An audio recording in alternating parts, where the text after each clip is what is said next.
Now, we wouldn't call this island mystical unless there were tales of giants living here. The island of Gozo in Malta is the backdrop of an ancient legend. Malta is an island country located in the Mediterranean Sea, just south of Europe. It's a very strategically located archipelago. Throughout history, it was ruled by many different societies, such as the Phoenicians, Greeks, Romans, and Carthaginians. One cold night, thousands of years ago, a farmer noticed the sky turn orange, then red, when he heard a loud thump. Although the ground seemed to be moving, this wasn't an earthquake. When he looked toward the woods, he saw a giant silhouette, taller than the trees. As he fearfully approached, he realized it was a woman, a giant woman. She introduced herself as Sansuna. Unlike the terrible giants of many tales, Sansuna didn't want to exterminate the human race. She was loving and caring. She told the farmer that she and her people could help protect their land from invaders. The locals were pretty interested in this offer. Since Malta is located in an important commercial route, it was constantly being invaded. The story says that Sansuna settled in Malta, and sooner rather than later, she was moving things around. And when I say things, I mean monoliths. Sansuna carried huge stones on her shoulder to build a magnificent temple called Gigantia, which means place of giants. She even did this while holding her half-giant, half-human kid on the other shoulder. Some say Sansuna lived exclusively on beans and honey, although others replaced honey with water. The funniest bit here is that Malta is the 10th smallest country in the world, but it somehow managed to host giants. Hey, go figure. The temple looked like a giant game of Tetris, with some stones weighing as much as 20 elephants. Some of these monolithic rocks are so heavy, scholars guess it would take 50 men working together to lift just one stone. Now, as much as this is entertaining, humans never proved giants were real, so this story couldn't be true. There's a brief mention of a species of giants called the Nephilim in some ancient texts. The Nephilims would have been terrible giants that wreaked havoc on the earth and only survived until the Great Flood. But nobody ever found real proof of this species really existing on Earth, until this came along. The world of Maltese archaeology unearthed quite a few shocking things in the past years. One of them are known as the hypogeum skulls. Hypogeum is the Greek word for underground, and this incredible site was discovered in the first decade of the 20th century. Back then, Malta's National Museum director received an important phone call. Someone had accidentally dug some impressive bones and asked him to come check it out. The hypogeum looked like an underground city, filled with mazes and rooms that stretched along multiple floors. They were all made with similar limestones as the Maltese temples above ground. The hypogeum was filled with important relics and artifacts. Scientists quickly understood that the hypogeum was built as a type of final resting place for locals. So, along with skulls, they found a lot of bones and skeletons. One of these artifacts were skulls, but these weren't regular human skulls. Rather, they were of the elongated type. To make matters worse, these skulls were hidden from the public for years. People started to talk and created a bunch of theories behind it. The truth is that this discovery was a turning point for Maltese archaeology, although scientists didn't know what to do with it. Some wondered if these skulls were natural or manipulated, since they knew some cultures in the world used head binds to alter their skulls. Other scientists threw in the hypothesis of little gray people or even the legendary giants. Some say that the elongated skulls could have been sculptures that worshipped otherworldly deities. There was no way to confirm any of these theories, so the question remained: who were the builders of Malta's megalithic temples? Now let's take a look at what scientists know. The Maltese megalithic temples have been standing strong since 3500 BCE, which is even older than the pyramids of Egypt. The main dilemma here is that these temples were built even before we invented writing, yet they required advanced technological skills to exist. The Gigantia Temple seems too absurd to have been built by humans. The South Temple has a corridor with 4 oval rooms on the sides, looking like a big shamrock leaf. In one of these rooms, scientists found altars decorated with spiral patterns. It looked like an altar of some sort. indicating early Maltese people used them for ritualistic purposes. The North Temple is similar but smaller, with a very low entrance that makes people crouch down to get inside. You get it? You need to bow down to their deities in order to get into this sacred place. I mean, one can't help but wonder about the secret reasons these ancient builders had to build such a huge temple. I'm thinking they probably cast one of Daenerys' dragons to move the monoliths around. Yeah, I'm joking here. But hey, remember the entrance to King's Landing? Yup, the series used the Medina Gates in Malta as the exterior of King's Landing during Episode 3 of Season 1. Anyways, back to the giants. The ritualistic theory of the whole thing won a few points when archaeologists uncovered these mysterious figures. They're popularly known as fat ladies. These tiny statues have round bodies and faces that show how much they enjoyed life. They kind of look like a miniature Sunsana, the giantess we talked about. Scientists believe these were statues that celebrated well-being and prosperity. It does prove that the people of the time had advanced craftsmanship skills, and they were pretty intentional with their constructions and art manifestations. One of these statues is known as the Sleeping Lady. This Neolithic piece of art depicts the figure of a large woman lying on her side sleeping. After studying it deeper, scientists guessed this statue was meant to represent the Great Reaper. It was found in the hypogeum, which we now know was a huge resting place. This specific statue is different from all the other fat ladies, starting with the hair and the embroidered skirt. Then there's this statue. This is supposed to represent an 8-foot-tall woman and the rim of her skirt. She was discovered in the most unusual of ways. A farmer was trying to plow his field, but he kept hitting large blocks of stone. All the way back in 1915, the farmer called Malta's National Museum director and asked him to come check it out. Some think this is all the proof you need to confirm that Sunsana was real. Others aren't all that sure. But that's not all. The place where this giant statue was buried revealed one of Malta's most impressive archaeological sites, the Tarsian temples. The temples were made from limestone blocks. Some are 20 feet tall and weigh around 20 tons. Zamet, the museum director, kept digging and discovered multiple sites made of megalithic stones. All of them supposedly built by Stone Age farmers, all stranded on a remote island in the Mediterranean Sea thousands of years ago. It just doesn't make sense. I mean, look at these temples in Manidra. This is probably the world's earliest calendar. On the equinoxes, the sun passes directly through the main doorway, straight down the central axis. On the solstices, there are two superb variations.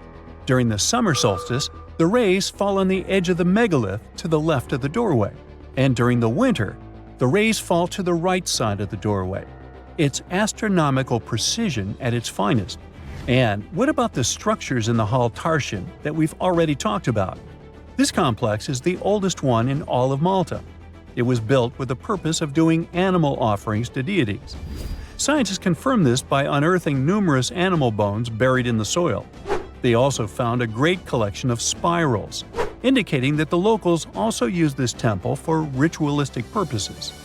Overall, there are 7 megalithic temples in Malta, each more impressive than the other. Scholars keep on digging to see if they can uncover the truth, much like researchers do with the pyramids of Egypt, the lost Mayan cities in the Americas, and other sites. Rekat structure is a giant formation in the Sahara that looks exactly like a giant bullseye. It's so wide that you can see it from space. Even the CIA got interested in it. In 1965, they planned a flyover looking for geomagnetic anomalies. The findings are still classified. Perhaps the theories are true, and this place is truly the lost city of Atlantis. Now, Atlantis supposedly sank beneath the waves, but recent discoveries are pointing us in a different direction. This is an ancient story that goes far back in time, and Plato was the first to mention it. The place had loads of greenery and a curious structure, 3 concentric circles of land surrounding 2 circles of water. 2 key quotes from Plato's writing suggest that Atlantis might not have been a typical island in the middle of the ocean. Plus, Atlantis had a major influence from Africa and Europe, challenging the idea of it being in the Atlantic. It turns out that the Eye of the Sahara and Atlantis look alike. When astronauts saw the Eye of Sahara from above, They initially suspected a meteorite impact crater, but the rings of the structure matched the layout described of Atlantis. More importantly, the Sahara wasn't always a desert. It turned from a tropical region into a desert around 11,000 years ago. Researchers found evidence of a massive river called the Tamaracet that could have sustained a community. This river flowed toward the Rikat structure, aligning with Plato's description. The Trans-Saharan Seaway ran through the Sahara 50 to 100 million years ago. The sea allegedly destroyed Atlantis around 11,500 years ago, likely due to a rapid rise in sea level caused by the end of the Ice Age. NASA's worldview imagery shows patterns consistent with this theory. Those concentric rings might be a key to unlocking the secrets of our planet's evolution over millions of years. They're shaped by erosion on resilient rock layers, creating a spooky pattern of ridges and troughs. The central peak stands proud at 1,300 feet. The central part has undergone a significant erosion makeover, revealing a circular structure with a raised peak. Unlike impact craters, the Eye of the Sahara flaunts a striking balance and symmetry. Some say it results from rock uplift, sculpted by wind and water. Others think it's an ancient anticline, eroded to reveal its concentric glory.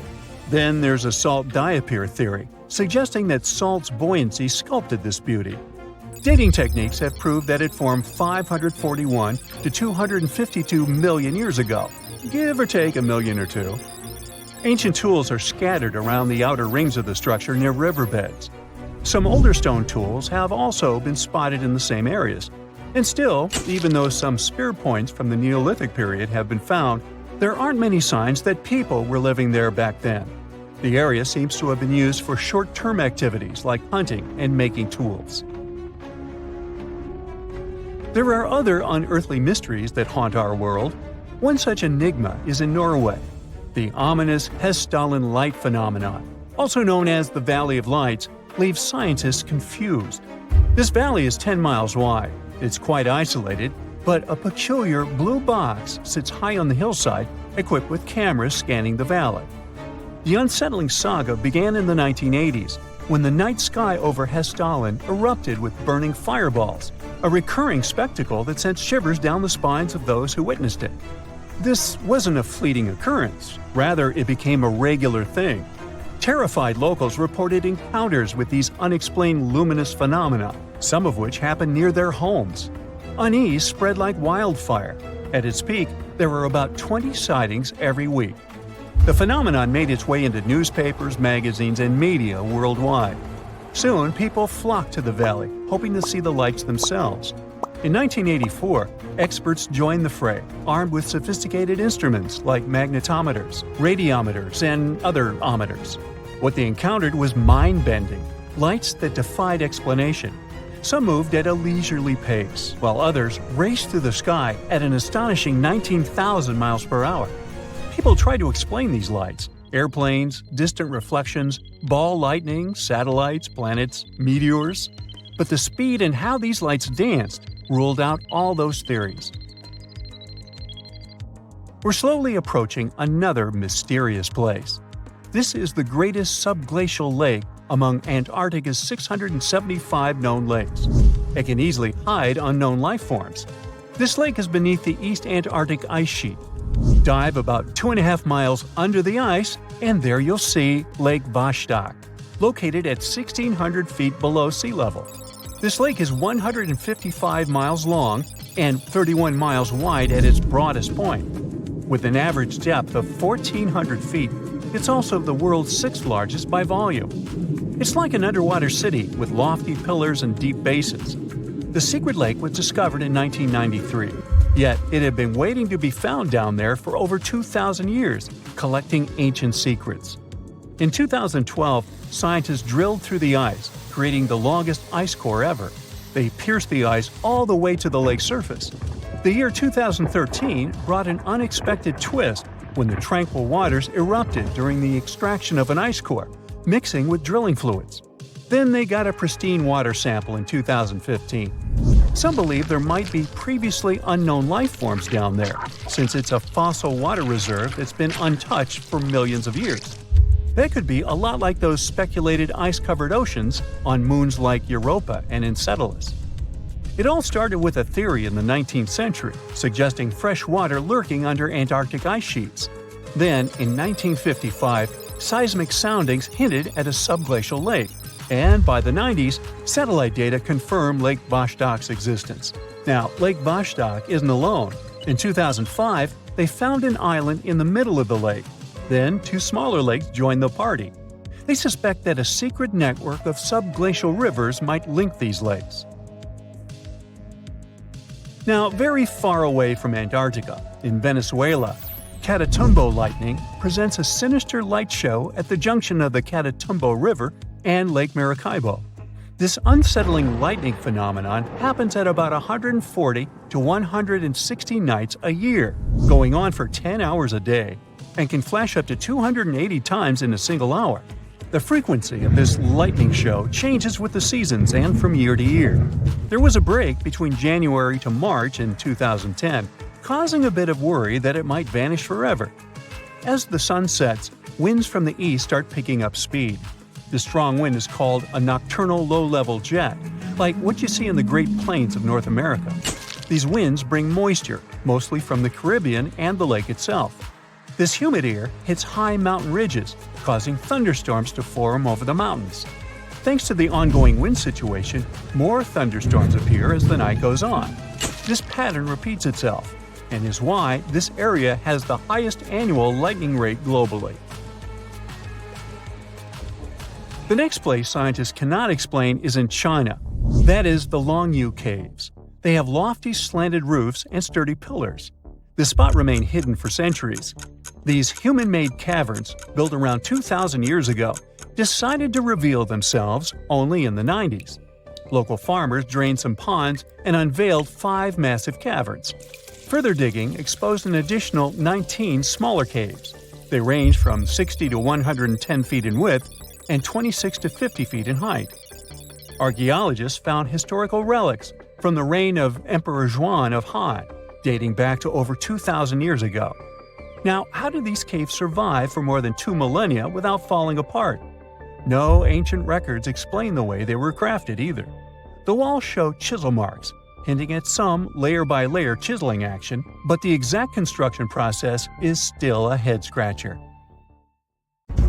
It was the summer of 1949. Young geologist Vadim Kolpakov was on a mission to Siberia. His job was to draw a geological map of the area. While on duty, he came across something so mysterious and remarkable, it continued to puzzle experts decades later.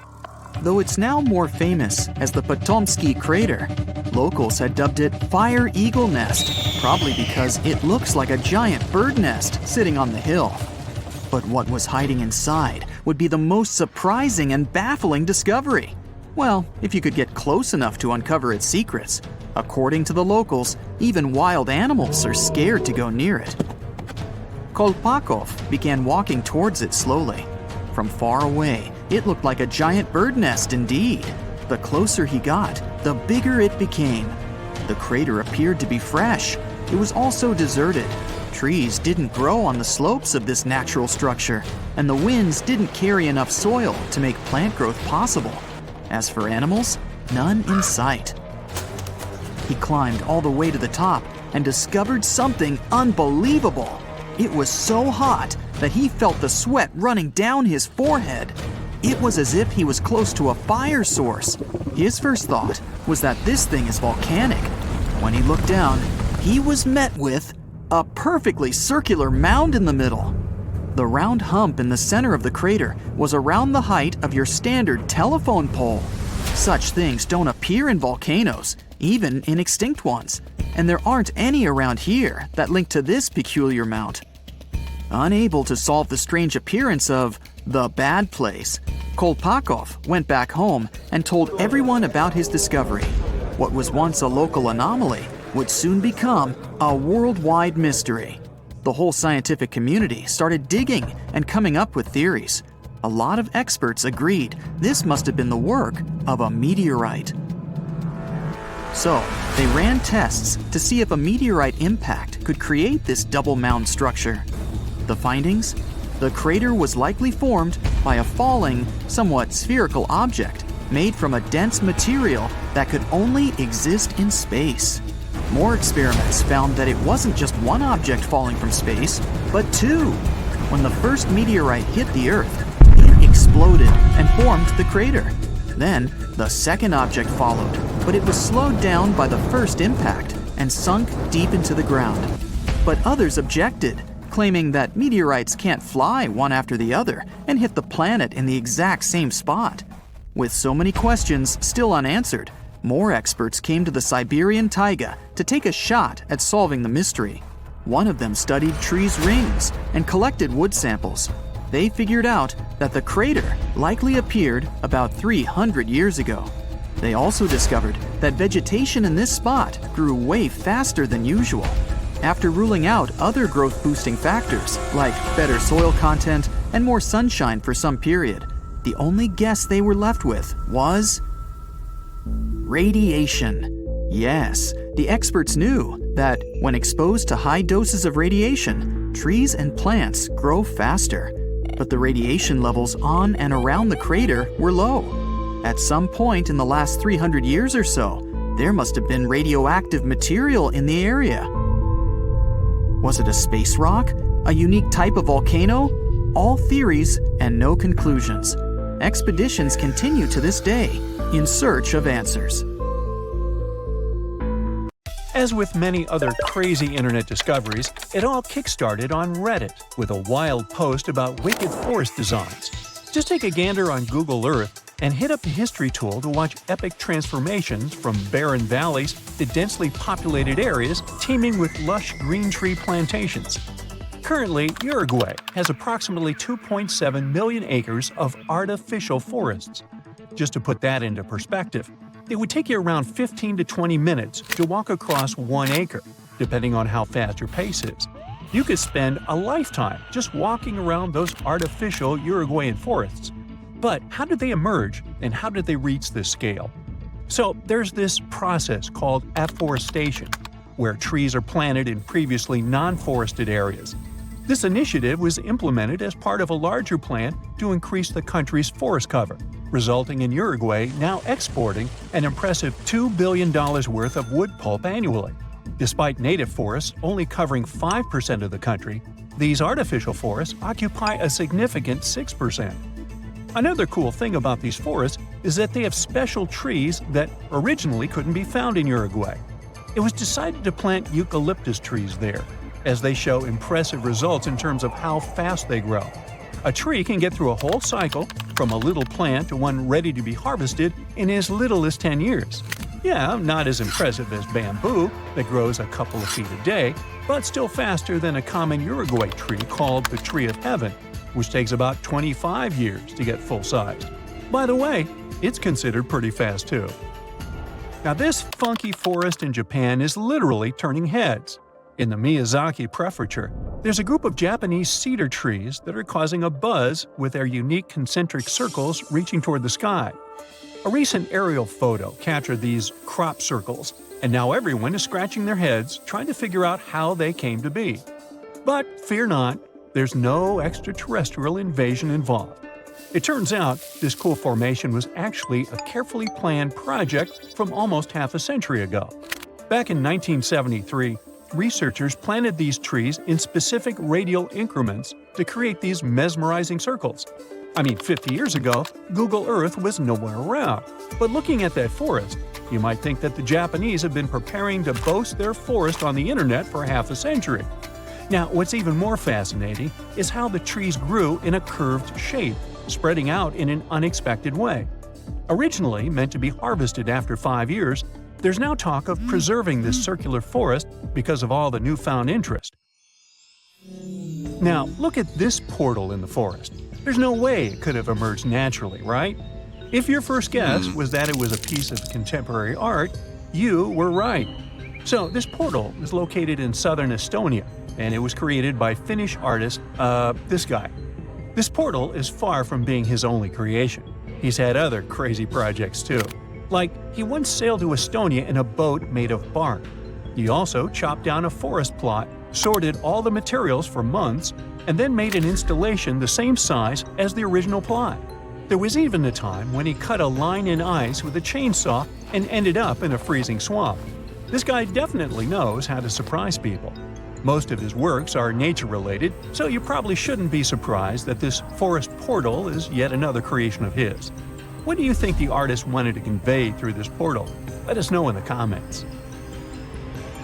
Trees are something that are definitionally straight, right? Well, not as long as you're in the crooked forest in Poland. Near the ground, the trees there bend sharply to the north, then magically straighten back up after a little detour of 3 to 9 feet.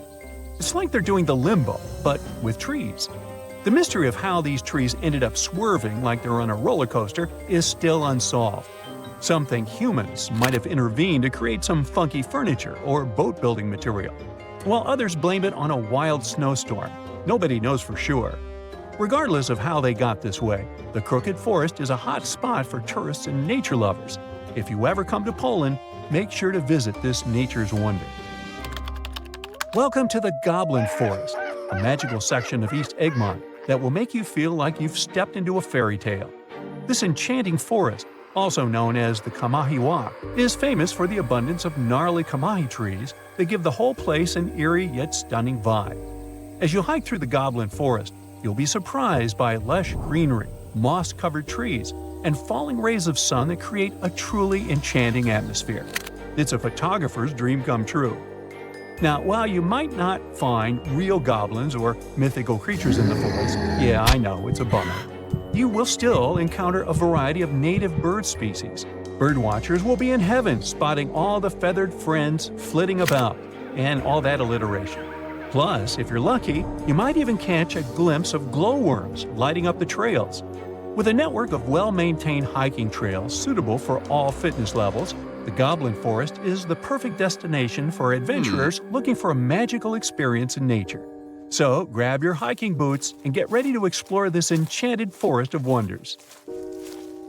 Monteverde Cloud Forest in Costa Rica is not your typical forest adventure.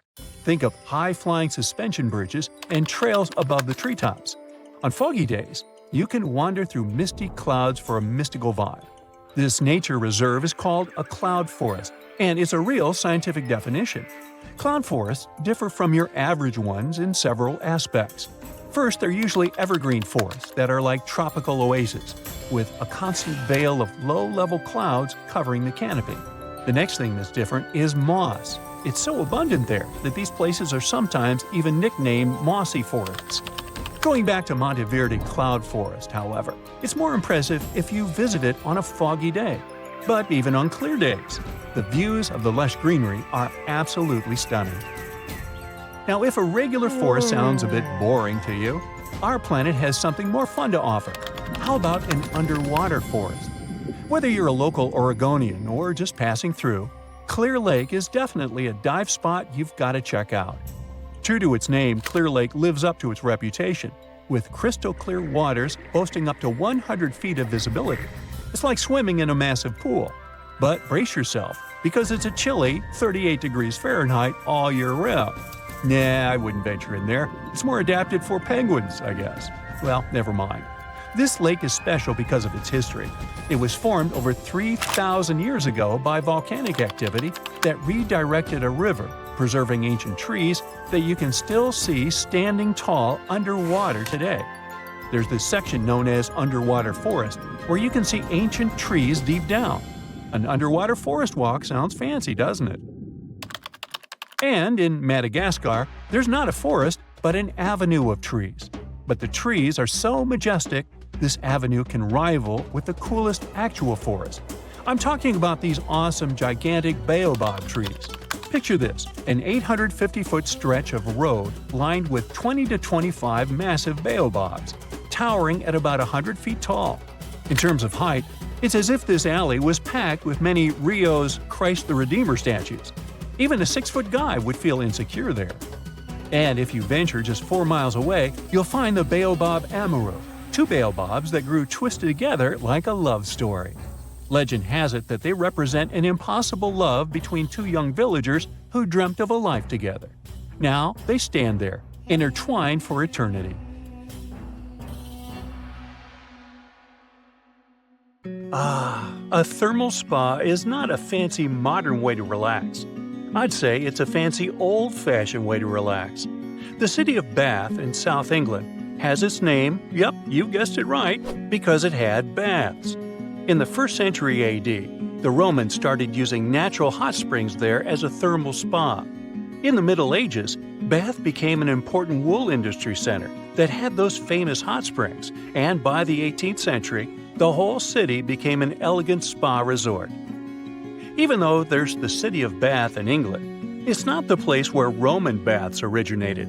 Roman baths are from Rome. Yeah, sounds quite logical. There was also a tradition behind those baths. Some people threw various objects into them. There could be brooches, bracelets, or even vases or vases. These were gifts to the goddess Minerva, thrown to honor her. So, a whopping amount of coins was once found in one Roman bath, about 12,000. Sounds impressive, but another attraction in Rome easily beats even this crazy number. I'm talking about the Trevi Fountain. On average, people toss over $3,000 there. Nope, it's not a monthly or even weekly amount. That's what travelers toss there per day. I'd rather not calculate that, but there's one thing I know for sure. The Trevi Fountain earns way more than I do. By the way, one guy named Roberto Churchella has been fishing those coins out with a magnet for 34 years and could get up to $1,000 per night. He was only arrested in 2002 when the city authorities stopped turning a blind eye to him. Today, the money is collected by the city workers and sent to charity. It's not that the Roman baths only had a sort of a pool to swim in. They featured some hot rooms sometimes, so they resembled modern saunas in a way. There was one super hot room heated by a special system located underground. This room was called the caldarium, and those who wanted to sweat a lot would head right there. As it was heated from beneath, the floors were scorching hot. To protect their feet, people needed to wear wooden, I don't want to call them slippers, so let's call them wooden shoes. Another type of room was called tepidarium. It was cooler than caldarium, and people could have a massage with oil there. Yeah, back in old times, there wasn't a large range of hot rooms, and today, it's all quite different. Some modern spa centers can host up to 8,000 people a day. Like there's a spa center near Munich with almost 2 million square feet of space and 26 different hot rooms. This spa center is considered to be the largest in the world. Now, it's not that the ancient Roman baths only had 2 rooms and both of them were hot. There was also a special changing room called a poditarium. There were no lockers back then, and historians claim thefts in Roman baths were quite common. There was also a gym in those baths. The room was called palestra, and people could exercise there. For example, weightlifting was pretty popular. There were also such rooms as sudatoria and laconica, super dry rooms where people sweated a lot, and natatio, which was basically an open-air pool. Once people had relaxed, bathed, and exercised enough, they headed to the frigidarium at the end of the day. Frigidarium sounds like fridge, huh? Right, it was a cold room with cold baths where the bathers would cool down after hot procedures. We're back to English Roman baths, and sorry to break it to you, but you aren't allowed to swim here, at least now.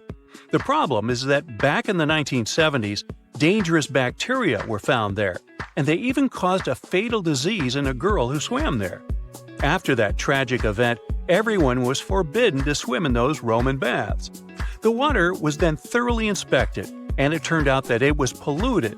Plus, there lives a particular species of dangerous amoeba. What's weirder is that the very same baths had been previously used to provide water cure treatments. Those treatments had even been prescribed by the NHS for over 30 years, from 1948 to 1976. Those who want to enjoy safe thermal baths, you've got plenty of options to pick from. For example, you may want to consider traveling to Hungary. This country may be landlocked, but it has an incredible amount of thermal water sources, about 1,300. Its capital, Budapest, alone has 123 sources. And when it comes to bathing, the season doesn't matter. Soaking in thermal waters is a part of the national culture there, and this culture dates back to Roman times. The Hungarian baths are as stunning as the Roman ones. Look here, it's Gellert-Furter, and it's believed to be one of the most elegant baths out there. Tile mosaics, yes please. Intricate column, there you have it. Frescoed ceilings, sure thing. What's curious about Hungarian thermal waters is not only are there hot water springs, but there's even an entire thermal lake. It's called Lake Hivis, and the water there is warm enough to have baths even in winter. Yeah, you won't spend an hour there swimming, but you'll definitely be able to at least dip in. Also, lotuses are growing on its surface. The medicinal water lake is about 10 acres, so no wonder you can even see some boaters there. The lake's pretty large. Anyway, Roman baths aren't only about getting clean, swimming, and relaxing. They're also about feasting, social interactions, and fun. So when Romans went to those baths, they would have various snacks, for example, fruit and cakes, but some people would eat even oysters. Also, it was quite typical to play games, such as tabula, which is an ancient board game. Also, there was enough room for ball games. The Romans loved a game called trigon. The game of catch was played by 3 people with 3 balls. All those activities were held in Palaestra, the exercise room, remember? As for getting clean and getting a rub down, sure thing the Romans didn't have the fancy body washes we have today. One of the best-loved products was, surprisingly, oil. Now look here, see that quaintly shaped piece of metal? It's called a strigil, and it's a sort of ancient washcloth. Yeah, the washing procedure was quite different back then. Today, we lather the shower gel and rub the body with a washcloth. But in ancient times, people had another approach. The Romans would cover their bodies with oil, which would soften up the dirt on the skin, and then they would scrape the oil and all the dirt off. Want to learn one more crazy fact about ancient hygiene? Ancient Romans didn't bother much about privacy. Their toilets consisted of stone slabs with holes without any dividers. So people would come there to do their business and maybe casually talk. They would also share a sea sponge used for wiping. Ooh, too much sharing. To make the whole process even more comfortable, the Romans would fix the sponge at the end of a stick. It was usually soaked in a container filled with vinegar or salty water. Well, when in Rome, I ain't doing that. Even though the fact about a shared sponge may sound gross, it seems like the Romans did care about hygiene. The Roman baths were accessible to everyone, both the rich and the poor. The baths would normally open at lunchtime and would close at dusk. The entrance fee was small, it only cost 2 denarii. Denarii was one of the smallest denominations back then. It's hard to say how much it's worth in today's dollars, because it has no monetary value now. But historians claim it wasn't much. More so, on some occasions, for instance, on public holidays, there was no entrance fee, so anyone could hang out in the Roman baths for free. In the northeast of Thailand, a family of enormous stone whales swim through a forest. These aren't real whales, of course. They're actually a part of a 75-million-year-old rock formation. A long time ago, this part of Thailand was just a desert. The movements of the Earth's crust pushed sandstone up to create these fascinating mountains. Reachable by anyone willing to spend a day hiking up the network of trails, this landmark is becoming increasingly popular with tourists. Once you reach the back of one of the whales and look down on the endless sea of green below, you'll know why. On these hikes, you'll find waterfalls, a wide variety of exotic plants and animals, and from the very top, you can even look straight across to the neighboring country of Laos. Their shapes look just like whales swimming together. No wonder this place is called Three Whale Rocks. What a way to see Thailand on the back of a giant stone whale. While digging in a Canadian mine in March 2011, a worker made a shocking discovery. They found a nearly perfectly preserved nodosaur specimen. This extinct dinosaur weighed in at around 3,000 pounds and grew to 18 feet. Despite being over 110 million years old, the nodosaur was so well preserved that you can clearly see the heavy body armor and scaly skin that covered it. It took almost an entire year of painstaking work to uncover the incredible find. The fossil was finally unveiled in a Canadian museum, in 2017. Unexpectedly, analysis of the skin showed shading that the nodosaur may have been capable of camouflage, like modern-day geckos and moths. This is in addition to the spines and scales that already make it a walking tank. Still being studied today, this nodosaur could go down as one of the most important fossils discovered in a long time. Its detail could help us to uncover even more of the mysteries of the past.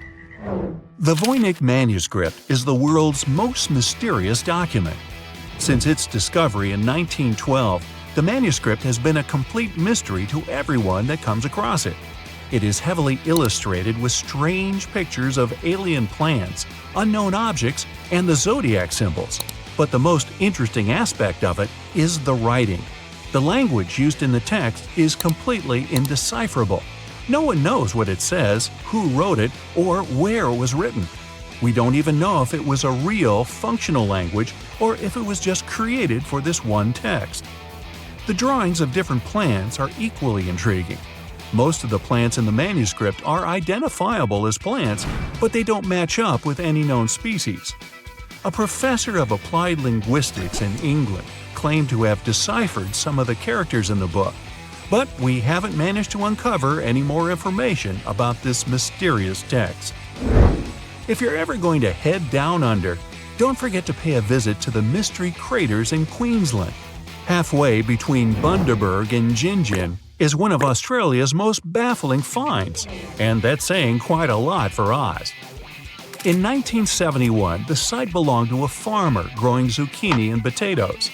As the farmer tried to expand his farm, he kept hitting large rocks in the fields while plowing. When he took a closer look at the rocks in his way, he found marine fossils and some strange craters. The farmer passed his finds on to geology professors, who set out to research the formations. When the geologists began digging around the area, they uncovered a huge layer of sandstone and ochre stain that was completely covered with craters. There were 35 craters in total, and the layer of rock is estimated to be around 25 million years old. The scientists studying this mystery believe that hot springs, former ocean activity, and meteors are the prime suspects behind the craters. And I'd like to know about the characters who named those towns Bundaberg and Gingin. What fun names! Now, the Antikythera mechanism is an ancient computer of sorts that's still baffling scientists with its extraordinary design. Around 2,000 years ago, a Greek ship sank off the coast of the island of Antikythera.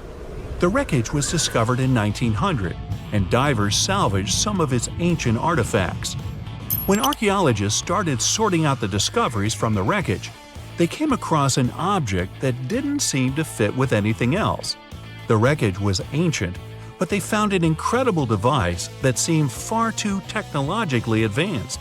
The machine functioned as a calculator, allowing its user to follow time, the movement of stars, eclipses, moon phases, and even countdowns to events like the Olympics with amazing precision. This level of technology is almost impossible to explain coming from an ancient Greek wreckage. No mechanism would come close to the machine until the 14th century, when geared clocks began to be built in Europe. How was the device, created so long ago, 1,400 years before its time? Could the sinking of the Antikythera and the loss of the calculator have held the development of technology back by hundreds of years? Meanwhile, the Caucasus Mountains near the Black Sea are one of the few areas of Europe that haven't experienced much human impact, even though most white-skinned people in the world are referred to as Caucasians.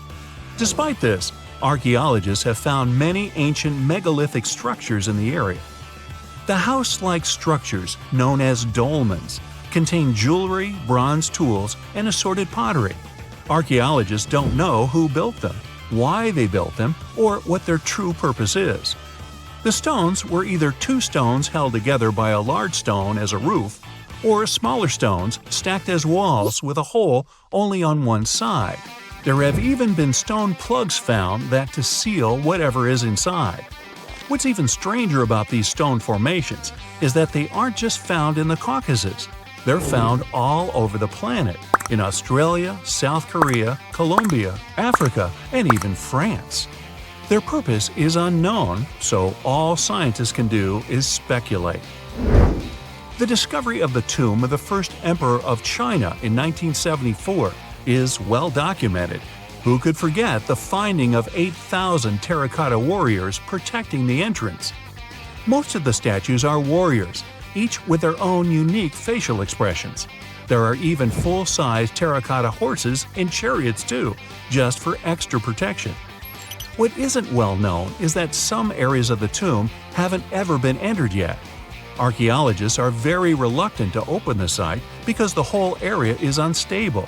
There might be something amazing inside, but no one wants to risk losing an amazing piece of history. Eventually, researchers will send tiny robots into the unopened tombs to give a better idea of what's inside. Until then, archaeologists have to wait a little bit longer for the secrets. In southern Costa Rica, people have discovered a collection of mysterious stone spheres.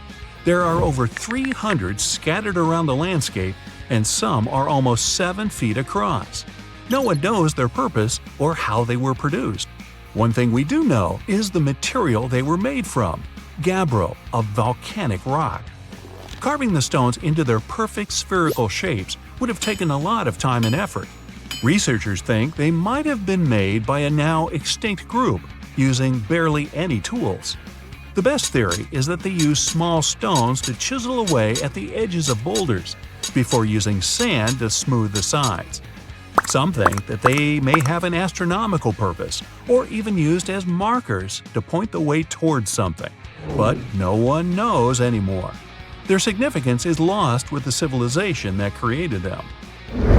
Off the southern tip of Japan, and 75 miles from Taiwan, lies the Yanaguni Formation.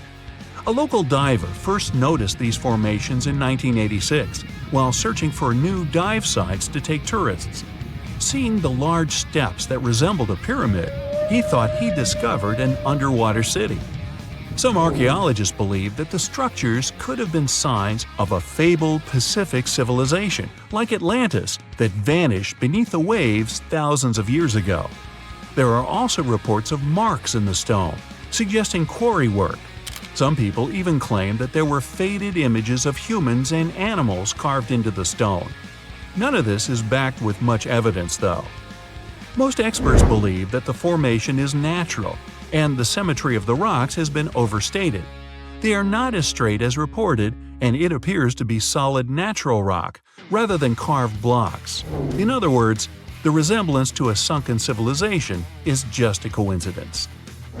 In Turkey, archaeologists believe they might have found the oldest known architecture in the world, over 10,000 years old, according to experts.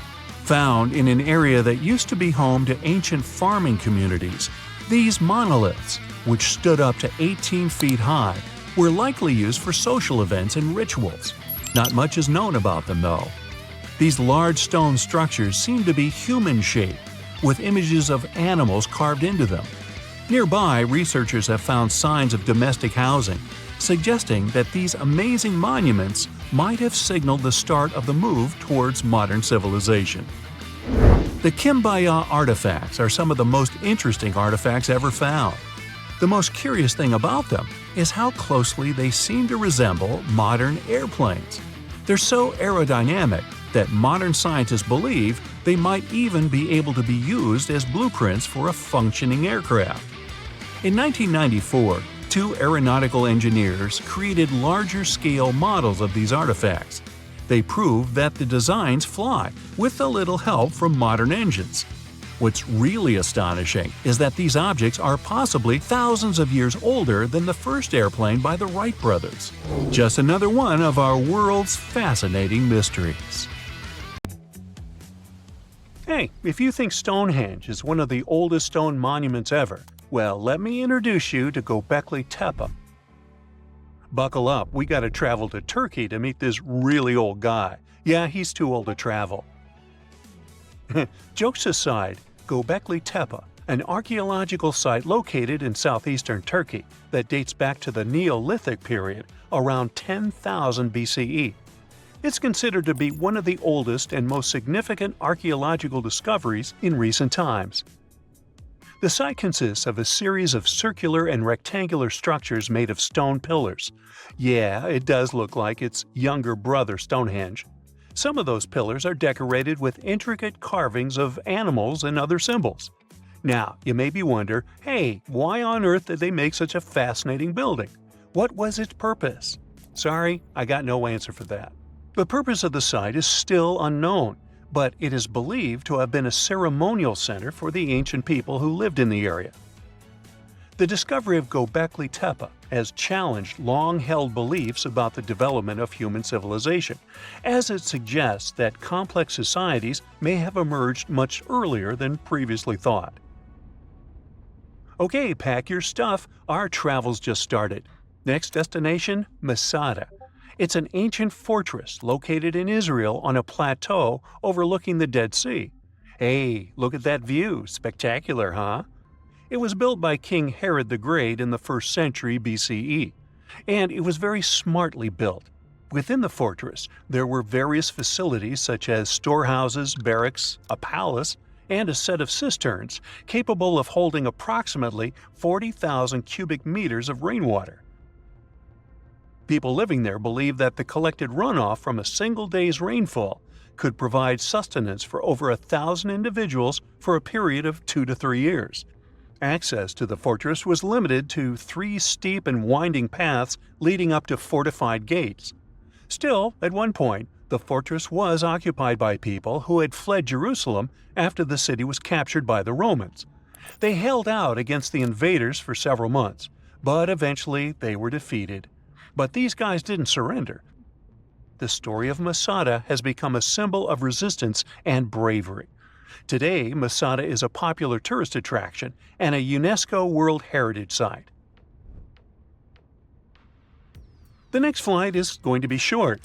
We're popping over to Egypt to see the Karnak Temple Complex. It's a vast ancient Egyptian temple complex located in the city of Luxor, Egypt. It was built over a period of 2,000 years and covers an area of more than 200 acres. The complex is dedicated to the worship of the deity Amun-Ra. Wait a minute, that should be Amun-Ra, and it was one of the most important religious centers in ancient Egypt. The Karnak Temple consists of several temples, chapels, and other buildings, including the Great Temple of Amun, the Temple of Khonsu, and the Temple of Ptah. Ptah! The Great Temple of Amun is the largest and most impressive temple in the complex, with massive columns, statues, and other decorations. One of the most famous features of the Karnak Temple complex is the Avenue of Sphinxes, which is a long avenue lined with Sphinx statues that leads from the entrance of the complex to the Great Temple of Amun. Another notable feature is the Hypostyle Hall, which is a massive hall with 134 columns that are over 70 feet high. The Karnak Temple Complex is a popular tourist attraction and a UNESCO World Heritage Site. It's considered one of the most important archaeological sites in Egypt and provides a fascinating glimpse into the religion and culture of ancient Egypt. Hey, we can't hop on the next flight and leave Egypt until we see the Pyramid of Djoser. It has another name, by the way. It's also known as the Step Pyramid. This ancient Egyptian site is located in Saqqara. It was built during the 27th century BCE for the pharaoh Djoser by his architect Imhotep, who is considered one of the most important figures in Egyptian history. People believe this pyramid is the first monumental structure built entirely of stone and is an important example of early Egyptian architecture. The pyramid originally stood at 203 feet tall and was surrounded by a complex of buildings and courtyards. It was constructed in 6 layers, each smaller than the one below it, giving it the distinctive step-like appearance. The pyramid was used as a burial place for Pharaoh Djoser and was surrounded by a vast necropolis that contained the tombs of many other important officials. The Grateful Dead? The Pyramid of Djoser has several renovations and additions over the centuries, including the addition of a limestone casing that covered the original step structure. However, much of the pyramid was destroyed over time, and today only the central core remains. Despite this, it remains an important archaeological site and a popular tourist attraction in Egypt. Alrighty, we're ready to move on. There's one more pretty recent discovery we gotta see today. The Tower of Jericho was only discovered during excavations in the 1950s and 60s. It's an ancient stone tower located in the city of Jericho in the West Bank. Just like Göbekli Tepe, this one is believed to be one of the oldest stone structures in the world, dating back to approximately 8000 BCE. The tower stands at over 28 feet tall. It's made up of two main sections, an inner tower and an outer tower, which are connected by a series of stairs. The purpose of the Tower of Jericho is not entirely clear, but it is believed to have served as a defensive structure or a watchtower. It may have also had religious significance, as it was located near a sacred spring. The Tower of Jericho is a significant archaeological site and has provided valuable insights into the early history of human civilization. It's open to visitors and is a popular destination for tourists interested in ancient history. Now, this ancient site even got attention from Netflix, and they made a movie where the action takes place in Mohenjo-Daro. This site was a major center of the Indus Valley civilization in present-day Pakistan.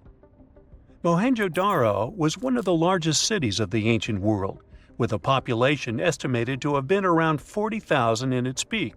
Trust me, that must have been a crazy megalopolis back then. The city was notable for its advanced urban planning, with sophisticated drainage and sanitation systems, and its impressive architecture, including the Great Bath and the Granary. Mohenjo-Daro was abandoned around 1900 BCE, and its ruins were only rediscovered in the 1920s. Today, it is a UNESCO World Heritage Site and an important archaeological site for the study of ancient South Asian civilization. We're heading to a teeny-tiny country that has quite an impressive history. Welcome to Malta. The Xigantia Temples are a Neolithic site located on the Mediterranean island of Gozo. They're probably one of the oldest freestanding structures in the world, dating back to around 3600 to 3200 BCE. The temples consist of two megalithic structures, each with multiple rooms and altars. The name Xigantia means giant tower in Maltese, as people believe that only giants could have built such massive structures. The temples are believed to have been used for religious purposes and are considered to be an important example of prehistoric architecture. They were added to the UNESCO World Heritage List in 1980. Well, you must be pretty tired, but there's one more place we gotta visit today. Our plane is already landing in Armenia, and we're here to see the Temple of Garni. Look, this one is well preserved. This temple dates back to the 1st century CE. It was built by King Tiridates I as a dedication to the sun deity Mir. Sadly, the temple was destroyed in the 17th century during an earthquake, which is quite a common thing for this area, but it was later reconstructed in the 20th century. Today, it's a popular tourist attraction and is also listed as a UNESCO World Heritage Site. You've just reached your perfect spot on a deserted beach. It's so quiet here that you start to doze off. But as you open your eyes, you are shocked. Wait a minute, is that an actual house that's just been washed up on the shore? It may sound like the beginning of a sci-fi novel, but not if you live near this beach in El Salvador. There's a mysteriously abandoned house there that looks as if it's just been washed ashore. How did this villa end up there? How long has it been here without anyone noticing it? This mysterious construction is 46 miles south of El Salvador's capital, San Salvador. Locals say the building used to be a hotel called Puerto Ventura. At the time it was built, its main attraction was the fact that it was really close to the sea. Unfortunately, the engineering behind it wasn't well planned out, all because locals didn't need any official permission to start the construction. The hotel was too close to the water and dangerously exposed to the elements. The Roman-style villa is now a mere 50 feet from the edge of the sea when the tide is low. It can only be accessed in the morning because later, the tides fill the first floor with salt water, What's now left of the hotel looks like the ruins of a two-story house. The front part is very impressive, with Roman-type pillars. It also has wide windows on the second floor. You can still see parts of the iron structures and remains of what used to be the gateway to the second floor. There are some bleachers at the top of the building. They're sometimes used by tourists. More and more people are now browsing the area, taking photos, even though the building is obviously not safe for climbing. There's little information on how long it's been sitting in its current location, but some locals say it's been there for at least 20 years. It had remained a local secret for years before it was discovered by a TikTok user in 2021. But that doesn't answer the question. How did the hotel end up in another location altogether? This is where things become a little fuzzy. While some locals say that the building was abandoned decades ago, others claim it was deserted after Hurricane Mitch hit the area back in 1998. Hurricane Mitch was one of the most dangerous weather phenomena to ever hit Central America. During the storm, the winds traveled at 178 miles per hour, and the hurricane itself lasted for about 15 hours. It was also the cause of a huge amount of rainfall, which resulted in floods and many dangerous landslides. Being built so close to the shoreline, the former hotel had little chance of surviving the extreme weather conditions, so it must have been literally displaced. After sitting under the sun, you might start dreaming of some snowballs getting washed ashore. To even out the temperature. I'm not kidding. This strange natural phenomenon did happen back in 2016. It resulted in about 11 miles of the coast of the Gulf of Ob in West Siberia getting covered with huge snowballs. Because of the low temperatures, small pieces of ice started to form in the water. Afterward, the wind and waves rolled them into giant snowballs. Some of them were the size of a tennis ball, but others were up to 3 feet wide. A 2004 Harley-Davidson night train motorcycle popped up ashore on a British Columbia beach back in 2012. It was neatly packed inside a shipping container. It took some time to do it, but the owner was eventually traced down. His name was Ikuyo Yokoyama, and he lost his motorcycle after a tsunami struck Japan on March 11, 2011. To get to its final destination, the Harley-Davidson traveled more than 4,000 miles. To celebrate its long journey, Yokoyama donated the bike to the Harley-Davidson Museum in Milwaukee. It's been on display there ever since, in case you want to visit. This strange phenomenon made it look as if someone spilled dish soap all over the beach. But it does happen pretty often in Queensland.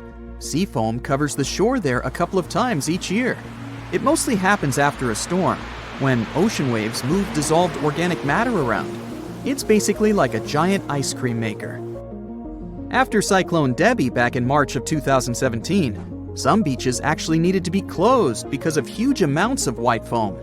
The wind even brought some of that foam to the nearby towns, making locals believe it was snowing.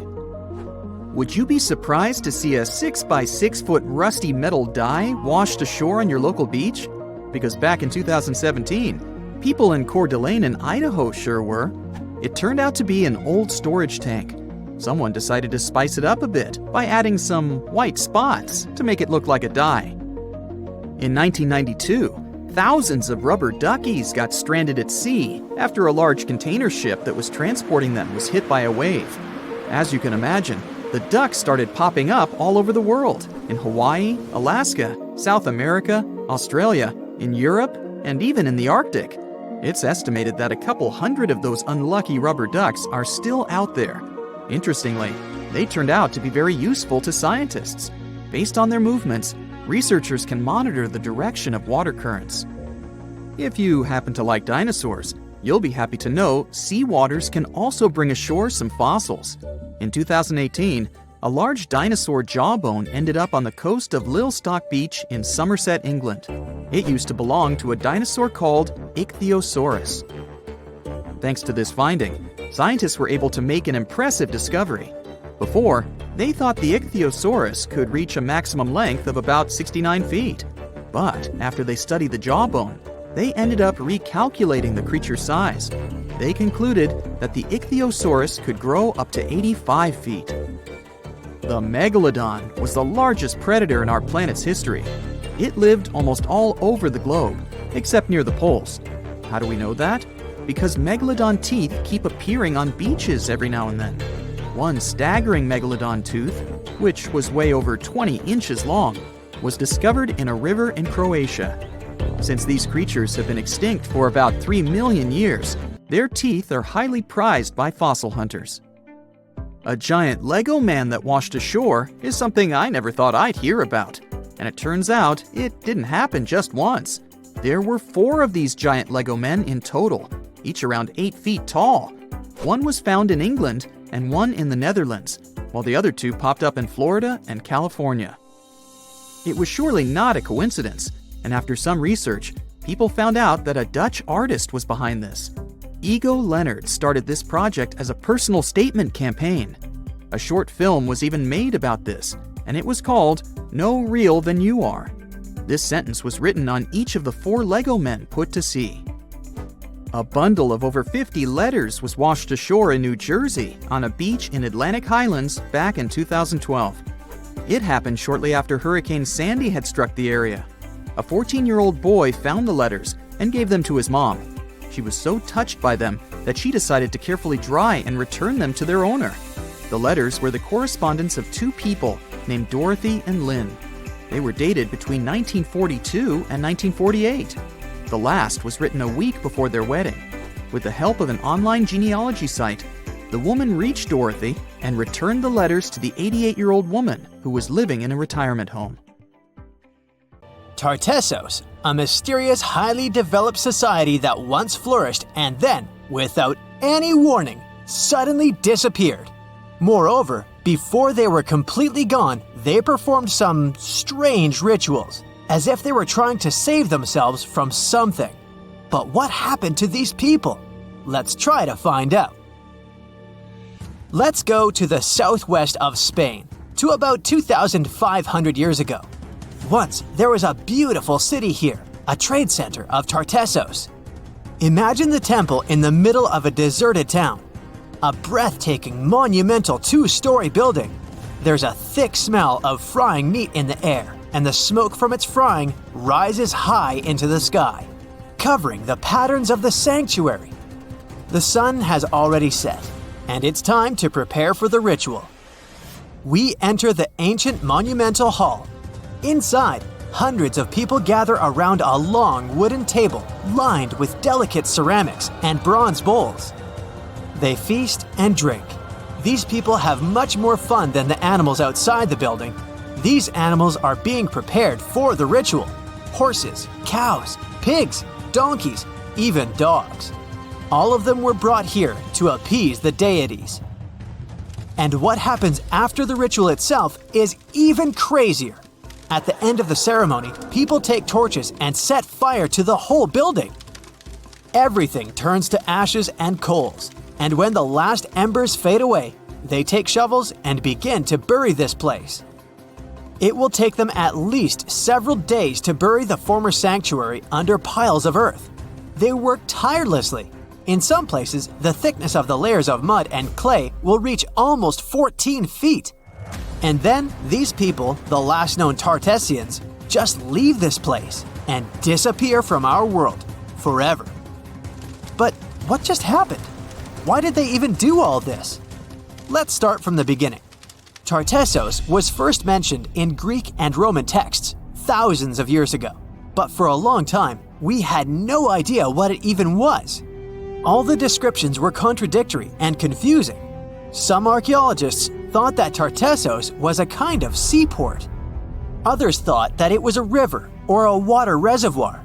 They even said this place could be connected with the mystical Atlantis. But there was nothing to back it up with, so the scientific community quickly rejected this idea. But today, we know the truth. Tartessos was an ancient civilization. It's been located on the Iberian Peninsula, one of the southernmost islands of Europe.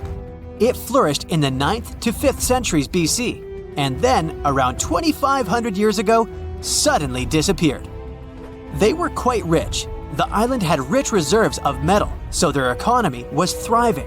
Silver, copper, lead, and other good things were mined in the local Sierra Morena mountains. Almost all the locals were engaged in trade. For them, it was a common thing. Isn't that strange that there were so few records left about them?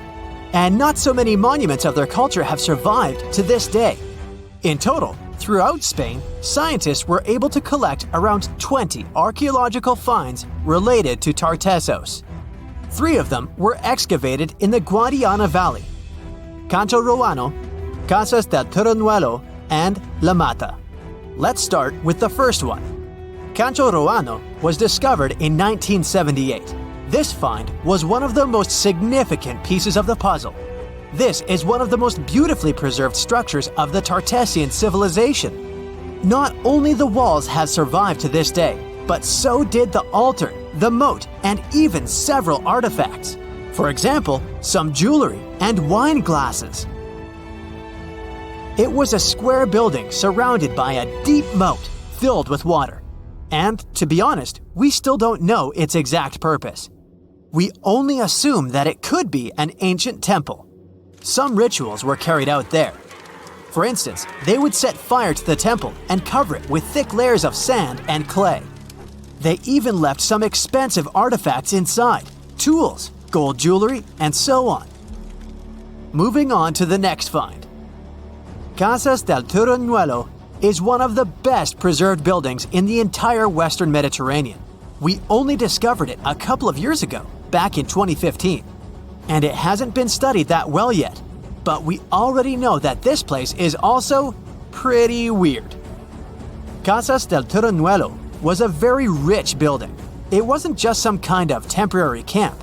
It was a place of monumental, impressive architecture. Massive staircases, vaulted ceilings, luxurious materials brought from all over the Mediterranean, and the latest construction technologies. It was supposed to be a place of power, maybe even something like a palace. And yep, it also became the venue for the rituals. It's unclear whether the locals intended to destroy this beautiful place from the very beginning, but this is where they performed the greatest ritual in the area. This ritual involved more than 50 animals, including the most valuable ones, horses. It was their only means of transportation. The fact that these people gave away their horses may indicate that they plan to stay here for some time. Perhaps they hope to appease the deities and settle on local lands. The ritual was carried out exactly as they intended. And just like Cancho Roano, this place was also set on fire. When the ritual ended, the locals buried this place and left, disappearing into the countryside of the Iberian Peninsula. Now it's an abandoned and quiet place. Just like Cancho Roano, it's been standing here untouched for more than 2,000 years.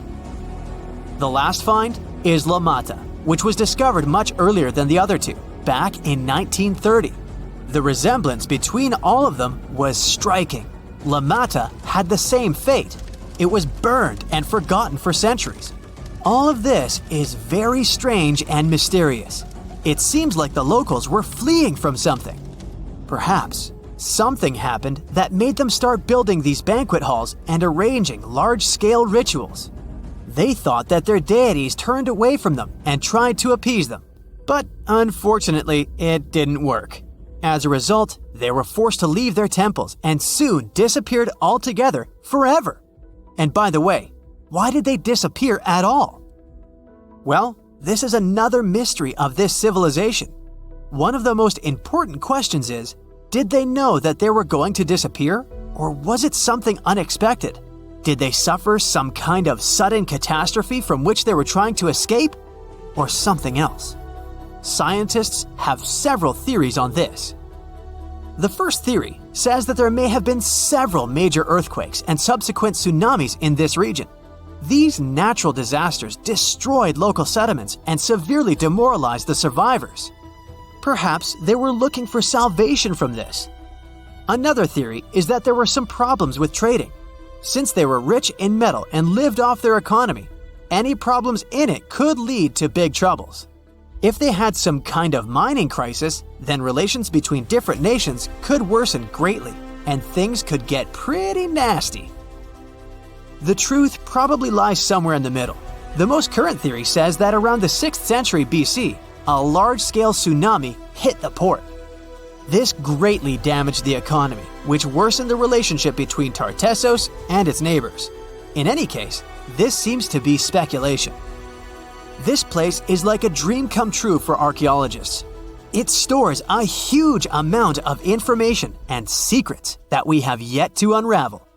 The Tartessians had no idea that by burying their artifacts, they were making a real gift to the scientists of the future. And while scientists continue to study them, we can check out the stuff they have already discovered. History lovers can see Tartessian tools, horse figurines, and decorated ivory in the Archaeological Museum of Badajoz. Let's hope that in the future, scientists will learn more interesting things about this civilization, and we'll finally find out what happened to them. Imagine you could spend an entire week scanning ancient ruins and taking photographs of the world's most surreal archaeological sites. Would you be up for it? So, let's do some digging. The first stop on your busy itinerary is Southeast Asia. It's home to some pretty cool ruins. You start in Bagan, located in the hinterlands of Myanmar. There are many ways to visit the site, and you're glad you've booked 2 different experiences. The first one is a hot air balloon trip at sunrise. Right before dawn, you board the balloon, and as soon as the sun starts to appear on the horizon, you begin your flight over the marvelous area. As the sun rises, it glistens on more than 2,000 conic-shaped golden structures. The hot air balloon ride is quick, but it gives you unparalleled views of all the 40 miles over which the site sprawls. Back on land, you rent a bicycle and roam the village of ruins. Some of them are open and allow you to peep inside. These magnificent ruins were built between the 11th and 13th century CE and were mainly places of worship. There were originally over 10,000 buildings, but they were gradually deteriorating over time due to earthquakes. Thankfully, the site became a UNESCO World Heritage Site back in 2015 and has since been preserved. Up next, you catch a flight to Cambodia. You take some time to visit Angkor. The world-famous archaeological site nestled deep within the jungle. Good thing you've brought bug spray with you. The city of Angkor was once the capital of the Khmer Empire from the 9th to 15th century. FYI, the word Angkor means capital city in the Khmer language. The city was founded by King Yasovarman I, and it became one of the largest cities in the pre-industrial world. Researchers say nearly 1 million people live there. Until today, Angkor is admired for its stunning architecture. The Khmer style is recognized in the use of huge blocks of sandstone. The towers are believed to have been once decorated with gold. But today, the site is a maze of vine-covered temples. The city was abandoned in 1431 and wasn't rediscovered until the 1840s. Oh, and just so you know, this is also a UNESCO Heritage Site. It became one in 1992. In case you want to brag to your friends about your culturally rich adventures in the future. Now, your trip continues in Egypt. You're here to visit the Karnak Temple in the city of Luxor. You opt for the most unusual way to get to Luxor. That is, a boat ride down the Nile River. Leaving Cairo, you head south until you reach the famous ancient city. Luxor was once the capital of Egypt and a true hub of power and wealth. That is why the Karnak complex is such a great archaeological site. You choose to visit it at night, and still at the entrance, you are struck by the site's beauty. In the evening, artificial lights cast a golden glow on the temple statues and stone columns. The temple is huge and was built mainly around the 18th and 19th centuries BCE. Each Egyptian pharaoh from that period left their own architectural mark on the site. The highlight of this tour is taking a walk through the Avenue of Sphinxes and discovering the Great Hypostyle Hall. This hall is filled with towering pylons and solid sandstone columns, a true wonder. From Egypt, you head down to Jordan. Now, if you like terracotta landscapes, you've come to the right place. The city of Petra is a marvel of the ancient world. Located in Jordan's desert, the city was a commercial hub back in the 4th century BCE. The Nabateans, an Arab Bedouin tribe, lived in the so-called Rose City and thrived for many years, having accumulated a significant amount of wealth. The city was known for its innovative water management system, which made the region inhabitable. And yes, you'll catch a glimpse of its ruins on your tour. The rock-carved gate-like structure Petra is famous for what is called the Pharaoh's Treasury. It stands at the main entrance to the site and is said to have a treasure hidden beneath it. Don't forget to stand right beneath it and take one of those classic pictures for social media. Once Petra has been ticked off the list, you fly to southern Europe. More specifically, to the tip of the Italian boot. You have a day trip scheduled to visit the ruins of Pompeii. Pompeii can be reached by car from the city of Naples. It's home to the eerie yet well-preserved ruins of a city that was once engulfed by lava. When Mount Vesuvius erupted in 79 CE, it left the city of Pompeii completely buried under millions of tons of volcanic ash. The ancient city was first discovered by beneath the volcanic rock in the 16th century, but it was first cleared from debris in the 1870s. Today, you'll be able to walk down the streets of these ancient Roman ruins and imagine what the town looked like in its heyday. Pompeii was a vibrant and rich municipality. The site's ruins revealed that many areas of Pompeii had boasted impressive bakeries, markets, and even houses with balconies, which were a sign of great wealth at the time. And believe it or not, even some artworks survived the eruption. Archaeologists found well-preserved frescoes and murals with mythological creatures. All this indicates that members of the high society lived there. The city even had thermal baths and showers made from luxurious materials. While you're still in Europe, you'll hop over to visit the iconic Stonehenge. It's a perfect day trip if you stay in the city of London, just a short train journey away. Stonehenge dots the Salisbury Plain in Wiltshire, England, and is one of the world's most recognized ancient ruins.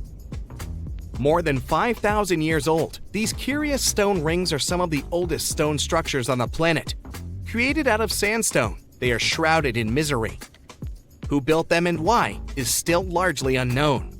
Popular theories claim that Stonehenge was used as a great solar calendar, built to help people keep track of days, weeks, and months.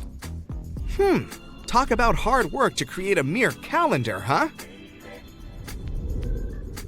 In the final leg of your trip, we'll take you to explore the Southern Americas. In Guatemala, in Central America, you'll find ancient Mayan ruins. The lost city of Tikal is a city made of 3,000 buildings, the remains of the capital of the Mayan Empire. You can compare its importance to such cities as London or New York today. The North Acropolis is Tikal's most ancient complex of monuments. Built solely by human hands in 350 BCE, it served as the resting place of kings and chiefs. Back in the day, the step pyramid temples were painted a beautiful red. Mayans loved that color. Today, of course, you'll only see the limestone. You might wonder what made such a great city turn into ruins. Well, archaeologists have no clue about the cause of Tikal's decline. Until today, this question remains unanswered. Was it a drought? Disease? Maybe we'll never know. Are you in the mood for some Mayan ruins? Chichen Itza is an archaeological site with the best preserved pyramids on Earth. Located in Mexico's Yucatan state, this Mayan city is well over 1,500 years old. At its peak, it was home to 35,000 people. The site covers 1.9 square miles and has many ruins spread throughout it. The highlight is El Castilla, a tremendous step temple, rising 80 feet above the ground. Its most peculiar feature is that it has 91 steps on each of its 4 sides, including the upper platform, which makes for 365 steps, the same as the number of days in the solar year. Phew, what an intense trip. Time to head home now and soak it all in. See you next time. Imagine you are walking to your car in the morning, but there is a problem. Your vehicle is not sitting neatly by the side of the road. Its rear end is sticking out of a gaping hole. This is what happened to a Queens resident, New York, back in 2020. A sinkhole had swallowed his SUV overnight. Events like this are nothing out of the ordinary in many parts of the globe. But sometimes, sinkholes can hide unspoken beauty inside them. In East Asia, a recent find stunned the scientific community. Cave explorers came across a colossal sinkhole that concealed an ancient forest. It is located in a province, Guangxi Zhuang, close to the north of Vietnam, the Lê County, where researchers discovered the hidden forest is already famous worldwide for sinkholes. This one brings the number to 30. They are scattered over an area the size of 3 Gibraltars. This is just 1/10 of the total number of sinkholes in the whole country. The name Tiankeng for these large holes in Earth's surface translates as sky holes or heavenly pits. The dimensions of the new sinkhole are impressive.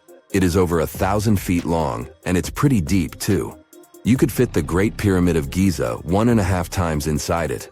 The sinkhole's total volume matches that of 2,000 Olympic swimming pools. The exploration team had to hike for hours to reach the bottom. It was all worth it in the end. They discovered a pristine underground forest that had no trace of human activity. Scientists estimate that the plants date back to the time of the dinosaurs. The foliage reached to the explorers' shoulders. Some trees were 2 times taller than the Hollywood sign. This discovery was amazing, but not entirely unexpected. Geologists were familiar with this type of landscape. In this part of East Asia, karst topography is pretty common. The word is Slavic in origin. Since the late 19th century, geologists have been using it to describe barren limestone regions. This type of landscape features fissures in the ground, caves, underground streams, and, of course, sinkholes. Karst forms in parts of the world with heavy rainfall. The water dissolves materials such as limestone or dolomite. This creates a scenery that many people describe as wild beauty. Karst terrains have a practical purpose as well. They are ideal for storing water that humans can drink. Around 700 million people around the world use these karst aquifers as their primary water source. In the United States alone, 40% of the groundwater used for drinking comes from them. Springs of Florida and the Mammoth Cave in Kentucky are just some of the most famous karst areas. Geologists classify around 1/5 of the U.S. land surface as karst. This type of terrain exists on other continents as well, in the Caribbean, Europe, Australia, and Asia. Due to local differences in climate and geology, karst doesn't appear the same everywhere. In the Spanish province of Malaga, the landscape consists of barren rock.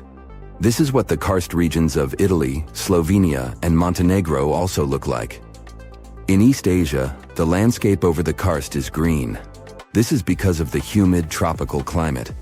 Sinkholes and cave entrances are usually hidden behind lush vegetation. The region's unique appearance got it inscribed on the UNESCO's World Heritage List in 2007. The world's second most populous country is home to 2/3 of the planet's natural occurring sinkholes, tiankengs. They start to form when rainwater seeps into cracks in the limestone. Over time, the gaps widen as more and more material is washed away. At one point, the ground above the limestone becomes unstable. The end result is the collapse of the surface layer. This happens suddenly and without prior warning signs. Once a hole forms in the ground, water starts filling it up. Another way for a sinkhole to form is the existence of an underground cave. Its roof can collapse. The shape of such sinkholes resembles a funnel. It is wider at the opening on the top and narrower near the bottom of the pool. The most famous of these sinkholes are cenotes. They occur naturally on the Yucatan Peninsula in Mexico. The region is home to more than 2,000 cenotes. They are all former caves whose roofs had collapsed at some point in time, and they are filled with fresh water. The local people have been using them as water sources for thousands of years. The ancient Mayas gave them mystical symbolism. For them, the cenotes were passageways to the other world. In reality, they are just a feature of karst terrain. sinkholes that form in regions with abundant rainfall and limestone beneath the surface soil. The depth of a sinkhole can vary significantly. The smallest are barely 3 feet deep. When it fills up with water, it turns into a pond. A large lake can form in the place of a large sinkhole. One example is the Red Lake in Croatia. The most impressive thing about it are the steep cliffs that rise above the lake. They are nearly 800 feet tall. The world's biggest and deepest sinkhole, Xiaoshui Tiankeng, lies in the vicinity of the Yangtze River. The outside world discovered it only in 1994. The hole is so deep that you could stack up 7 statues of liberty inside it. During the rainy season, a waterfall cascades from the pit's mouth into a cave system at the bottom. But not all sinkholes fill up with water. This was the case with the newly discovered giant sinkhole in Asia. It developed its own ecosystem. The high humidity and low temperature inside it were perfect for plant life to thrive. The very bottom of the hole is connected to an underground water flow. Scientists discovered 72 species of rare wild plants in the area. They are in danger of disappearing on the surface, but inside the sinkhole, they have found the perfect conditions for growth. The enormous opening in the ground is essentially a wildlife refuge. This was confirmed in 2021. That's when biologists discovered 2 species in the Yunnan province that they previously thought had gone extinct. Who knows what other animal and plant species are still hiding in there? Exploring these underground cave systems can be quite dangerous. They are often home to venomous snakes and mosquitoes. Even descending into a sinkhole is perilous. The cliffs are steep and stones are often very sharp.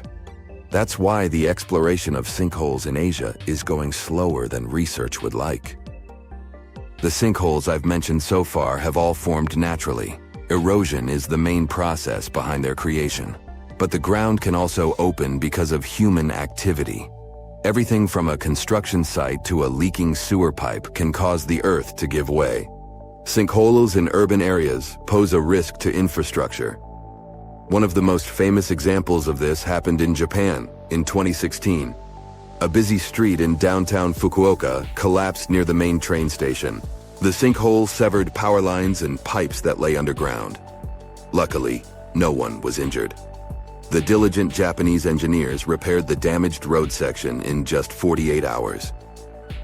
The biggest issue with sinkholes is that you never know when and where they are going to open.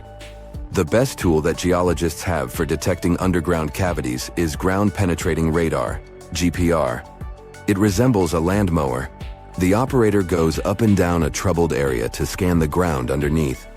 The radar sends out impulses that detect any contrast between different materials. It feeds back this info in the form of a 2D or a 3D image. Once engineers detect a potential sinkhole, they use different techniques to stabilize the ground above it. The simplest method is called grouting. It involves filling the hole so it won't collapse. The most common materials are polyurethane foam and cement. The alternative is to lift a structure above the sinkhole. This technique is called underpinning. Workers drive steel rods into the load-bearing deeper layer of soil. This is the same construction method engineers use to erect stilt houses above the waterline.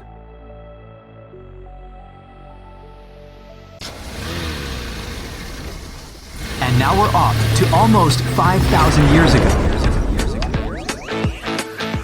Let me take you to ancient Egypt, where back in 2550 BC, guess what?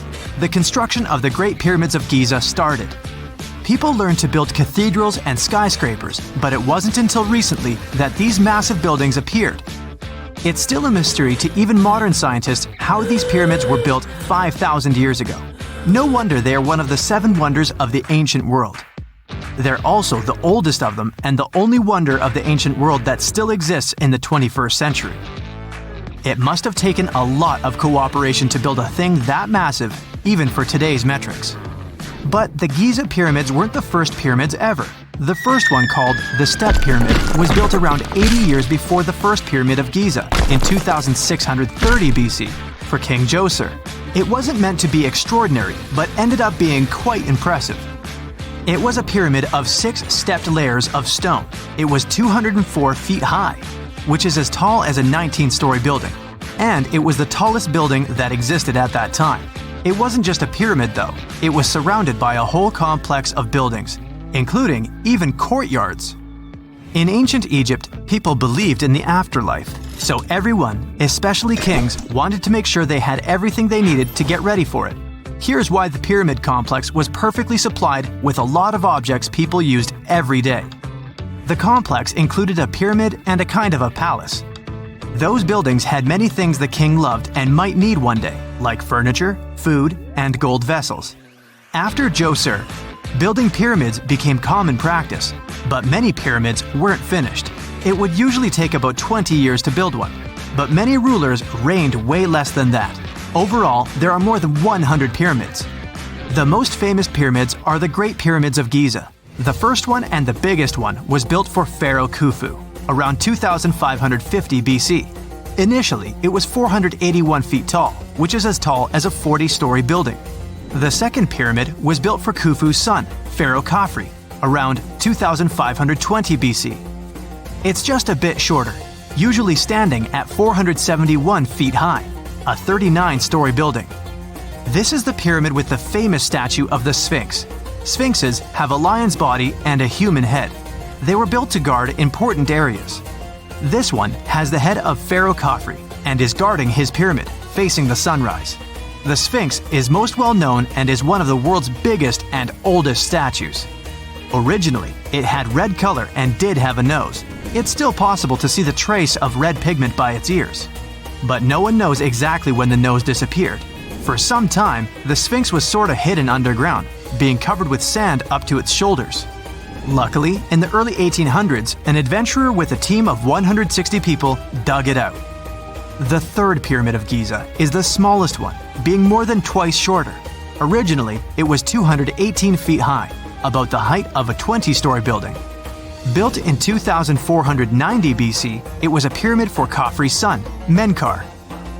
The pyramids are designed to align with the points of the compass, and their sides symbolize the rays of the sun. But back at the time, there were no compasses. Ancient Egyptians figured out the directions themselves, and with amazing precision. To align the pyramids, they used 2 constellations. Originally, the pyramids were covered in smooth white limestone and had a gold-silver top to reflect the sun. Later, the white limestone was taken from the pyramids by other kings and used for other buildings. Scientists estimated that ancient Egyptians used about 2.3 million stone blocks to build the first pyramid. Each block weighed more than 1 ton. This is the weight of a rhino. Some blocks were even bigger, being almost as heavy as an elephant. 4.5 millennia ago, there was no modern equipment to help build it. There were no machines, no wheels, and even no steel. The only metal available to them was copper. Even today, scientists aren't sure how the Egyptians managed to build the pyramids. There are no records left that would shed light on it. Some even think that Egyptians wanted to keep it as their secret and didn't even record it on purpose. Many believe that poor people and foreigners built the pyramids, but it's not true. Actually, the builders were very skilled workers, and they were fed and paid well. The archaeologists claim that the builders lived in a nearby temporary city and were a highly organized community with a strong leader. Scientists say that around 20,000 people worked on each pyramid complex, and it took about 20 years to build each. It probably was a national project. The construction site was large in resources, and food and essentials were likely to be contributed from all parts of Egypt. Even with all that support, it remains unclear how people managed to cut, transport, and assemble those huge stones. One of the theories suggests the stones were most likely transported on boats down the Nile River. Then, there was a harder part. They had to be moved to the construction site.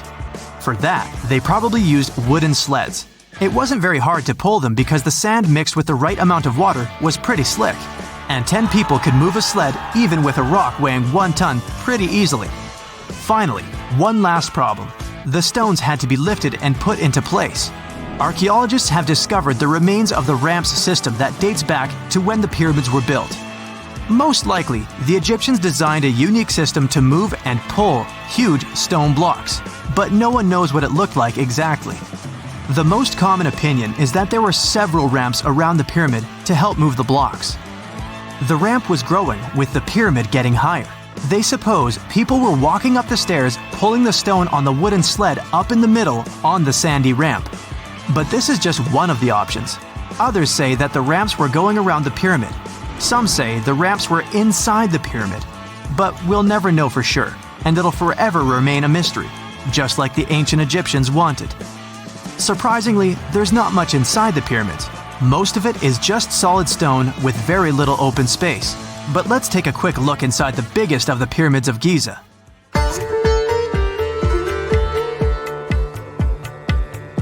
From the entrance, there are two stairs, one going down and the other one going up.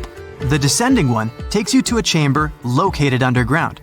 That's where the pharaohs are, but not in this pyramid because Khufu wanted to stay higher. The underground room is partly unfinished. The room with Khufu's sarcophagus is called the King's Chamber. It's upstairs and then through the tall and long Grand Gallery. Below the King's Chamber, there's a room called the Queen's Chamber. There are no queens though, and no one is sure why the room is called this. Unfortunately, none of these have any hieroglyphs on the wall. They're just bare. If you want to see them, you should go to the other rooms that are decorated. Those pieces of art are depictions of ancient Egypt's culture and daily life. The texts allow researchers to study their language and grammar. Sadly, the treasures that once were here in the pyramid are long stolen. From that room, there are several tunnels for an unknown purpose. There are many tunnels and passages inside the pyramids. There are many chambers and shafts and secret ways. Scientists have been sending little robots with cameras there for some decades already. And the robots did discover another chamber a bit upstairs with hieroglyphs on the walls. But even today, much of the pyramids is still unknown, and there's no so-called building plan of the pyramids. Egyptians did create a mystery no one can crack for 4,500 years already. Scientists recently started to X-ray the pyramid to learn what's inside it without entering it and its narrow, mysterious tunnels. You have heard about Nikola Tesla. You have definitely heard about the Great Pyramids in Egypt. But what if I told you that Tesla may have probably uncovered the ancient mystery surrounding the pyramids? Wait, what? Is this a crossover episode? Nope. It's highly probable that the secrets of the pyramids are hidden in plain sight. But first, let's recap what we know about the pyramids. What's so mysterious about them? I mean, they are just old quirky buildings, aren't they? One of the biggest questions is how they were built. Some people think that the pyramids were created by people using only their hands and muscles. But others think that there might have been some kind of crazy energy source that we don't know about yet. Like, what if aliens helped out or something? Just kidding, but this idea of some unknown energy source being used to build the pyramids has been around for ages. Even in old texts, like the pyramid texts, it talks about how the gods gave us something to build a great power. So maybe there was something really powerful and mysterious going on back then? Who knows? Back in the early 1900s, he got obsessed with the Great Pyramids of Egypt. He read numerous books about these ancient structures and was blown away by how much energy they seemed to have. At that time, not many people knew much about electricity, and Tesla started to wonder if there was some kind of advanced tech hidden in the pyramids. He had an idea that the power of the pyramids had to do with electromagnetism, and he put a lot of time and effort into trying to figure out the mystery. Tesla had some pretty unusual theories about the Great Pyramids. He thought that they could actually store and move electricity, which could then be used to power up the areas around them. He also had this theory that the pyramids were built using some kind of crystal energy. He believed that the chambers inside the pyramids could have these super powerful crystals that could control the electromagnetic fields. But that's not all. Tesla also had this idea that the materials used to make the pyramids had properties that allowed them to trap energy from the sun and the moon. And not just a little bit of energy. He thought that the pyramid could actually create this massive energy field that could light up whole cities or even brighten up dark places. He thought that the pyramids could be used as giant power plants to generate electricity and run machines. Tesla even believed that the pyramids were somehow linked to cosmic energy, which could be used for spiritual enlightenment and healing. How very new age of him. Anyway, Tesla wasn't just pulling these ideas out of thin air. He was seriously into studying everything he could about the pyramids, from ancient artifacts and texts to hieroglyphs and drawings. And he came up with this idea that the pyramids were designed to be energy amplifiers, and some kind of unknown energy source was used during their construction. Some people thought Tesla was eccentric for coming up with these theories, but his ideas have actually had a huge impact on the way we think about the pyramids today. Researchers and scholars have been digging into his theories for years and using them to uncover some of the biggest mysteries surrounding these ancient structures. For example, recently scientists have used theoretical physics to investigate how the Great Pyramid of Egypt would react to certain radio waves. They found out that if the radio waves were a certain length, the pyramid could concentrate the energy inside its rooms and focus it under its base. The scientists did lots of calculations to figure this out. They first thought about what radio wavelengths would work best. Then they made a model of how the pyramid would react to the waves. They figured out how much of the energy from the waves would get absorbed or spread out. Lastly, they checked how the energy would move around inside the pyramid when the waves hit it. To help explain all of this, the scientists used something called multipole analysis. This is when you take a complicated object and break it down into simpler parts. Then you can see how each part interacts with the energy that's coming in. It's like taking apart a puzzle to see how each piece fits together. The researchers are interested in how all of this can be used in the future. They want to make really tiny particles that can do the same thing as the pyramid, but with light. By changing the size, shape, and the material of these particles, they can control how the light moves around them.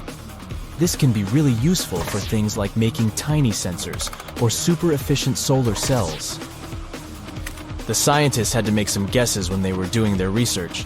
They assumed that there weren't any hidden spaces inside the pyramid, and that the material used to build it was all the same. But even with these guesses, they still made some pretty impressive discoveries. But the pyramid study is not the only proof that Tesla was ahead of his time.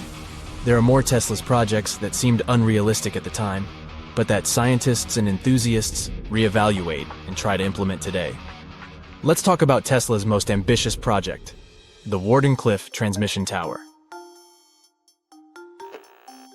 Back in 1900, Tesla was already a big shot when it came to electrical engineering in America.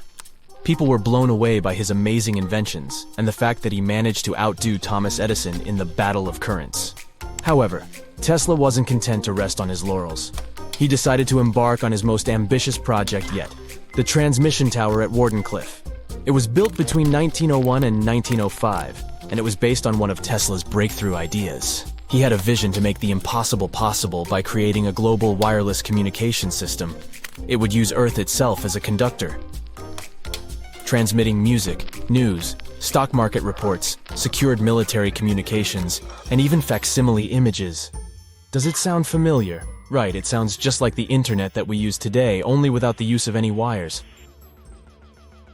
But Tesla had a much bigger dream in mind, to transmit power wirelessly. He already proved that high-frequency signals could be sent without any wires using his Tesla coil transformers, and this sparked his obsession with wireless energy transmission. His vision was to not only transform the way we communicate, but also to find a way to transfer power currents globally by tapping into the Earth's natural energy. Tesla believed that there was an abundance of free energy all around us that could be used for humanity's benefit. In 1899, he conducted some top-secret experiments and got convinced that it was possible to transmit electrical power through the Earth's upper atmosphere. This is actually how the Wardenclyffe Tower was created. It was supposed to be the prototype station for a network of towers all over the globe that would provide the whole world with wireless energy. Unfortunately, Tesla didn't have the resources or the patience of his investors to bring this project to fruition. It ran into all sorts of financial problems and roadblocks, and in 1917, the unfinished tower was finally torn down for scrap metal to pay off Tesla's mounting debts. Now it remains a sad reminder that even the greatest minds can sometimes fall short of their dreams. The original red brick laboratory, however, is still there, and it is the only Tesla lab that has survived. Fun fact, in 2017, a film crew made a crazy discovery. They used ground-penetrating radar to explore the area around Wardenclyffe, and they found a whole series of tunnels stretching for hundreds of feet underneath the site. Nobody knows exactly what these tunnels were used for, but people have been speculating for years that they were part of Tesla's grand plan.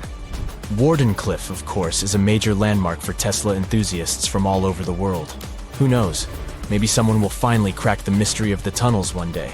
But even if they don't, the legacy of Tesla and his amazing ideas lives on. The story goes that two Mayan twin boys loved to play ball.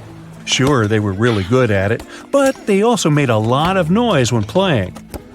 The lords of the underworld soon became bothered by the sound and summoned the two boys to the underworld, a place the Mayans called Xibalba. As soon as the boys reached their gloomy destination, the lords of the underworld began putting them through a series of tests. Soon enough, the inexperienced twin boys failed the tests and lost their lives.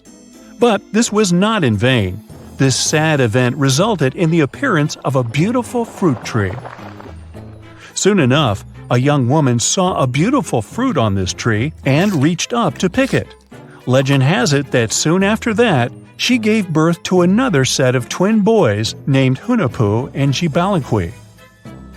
Just like their ancestors, these twins were great ball players, but they were equally as loud, and the lords of the underworld became annoyed again.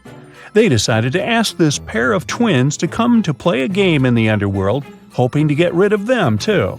When the twins arrived, the lord sent them through a number of frightening places. The first one was the House of Gloom, which was very dark. They then passed through the House of Knives, where they had to avoid getting injured. The twins then built a fire in the House of Cold, so that they didn't freeze, and ran through the House of Jaguars, where they tricked the animals into not eating them. Finally, they entered the House of Bats, where they seemed to have lost their luck. One of the bats managed to run off with Hunahpu's head. The lords then challenged the twins to play ball with them, but the boys were clearly at a disadvantage. Xibalba placed a turtle on Hunahpu's shoulders to make up for his lost head, and they began playing. As the lords became distracted by an animal near the court, Xibalba stole his brother's head and placed it back in its place. Much to the annoyance of the lords, the twins were now able to tie the game. Hunahpu and Xibalba continued to perform a series of tricks for the lords of the underworld. One of them involved Xibalba injuring Hunahpu and then bringing him back to life. The lords were so impressed by the twins' performance that they asked them to do the same trick on them. Of course, the twins agreed, but after performing their trick on some of the lords, they refused to revive them. Seeing what had happened, the lords of the underworld admitted defeat and begged for their lives, promising not to intervene in the lives of people ever again. Hunahpu and Xibalba were happy to have avenged their ancestors and gained the respect of the lords. Legend has it that the lords of heaven were so impressed by the twins that they took them to live in the sky by turning them into the moon and the sun. The Maya civilization was one of the most dominant indigenous societies in history, and their folklore and traditions are still discovered and studied today. They used to live in a territory called Mesoamerica. It was made up of modern-day Mexico and parts of Central America like Guatemala, Belize, Honduras, Yucatan Peninsula, and El Salvador. They lived from 1800 to 900 BCE and up to 900 to 1500 CE. Apart from their impressive legends, the Maya were very skilled inventors. They're known for their calendars, writing systems, farming methods, and sports. Their writing, for example, was found preserved on buildings and stone monuments, as well as in rare books and pottery. It's a system made out of more than 800 hieroglyphics in various combinations. Each of those signs was said to represent a syllable. Their writing system was deciphered by accident by Tatiana Proskorakov, an American woman who initially studied to be an architect. Since she didn't find a job in her field, she eventually became a Mayanist in her own right, despite not being academically trained. She was the first to notice that the Mayan upended frog glyph meant birth, and that their toothache glyph meant the date when the king ascended to the throne.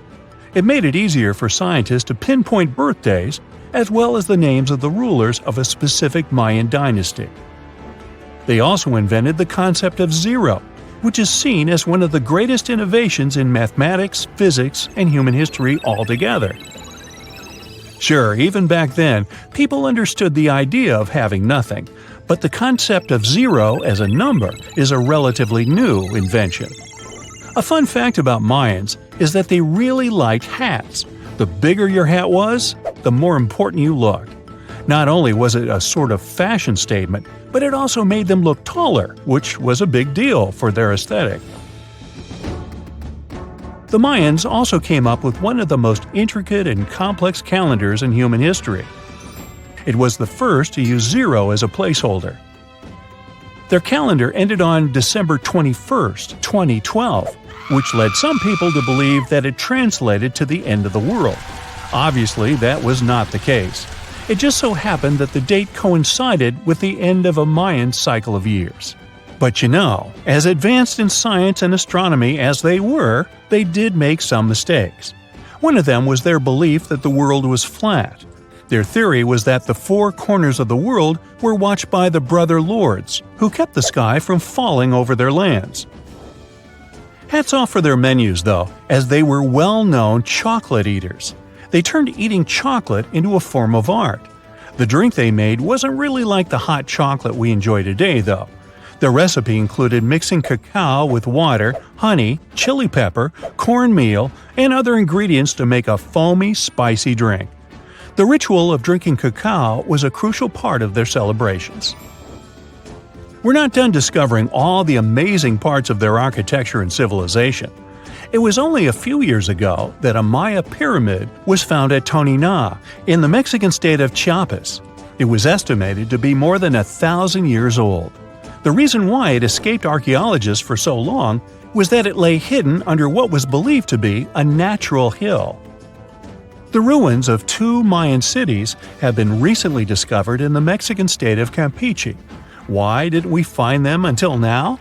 Well, they were concealed by really thick vegetation, which made it difficult for archaeologists to reach them. The Mayans didn't just disappear. Their descendants are still around today, many of them choosing to live in their ancestral homelands. You can find them in Guatemala, for example, where the Maya people make up the majority of the population. Overall, the Maya ethnic group contains people that speak different Mayan languages, such as Yucatec, Quiche, Quechua, or Mopan. They had no idea what a spa day was, but the Mayans really enjoyed a nice sweat once in a while. Sweat lodges were discovered around ancient Mayan sites. They were built out of stone or adobe.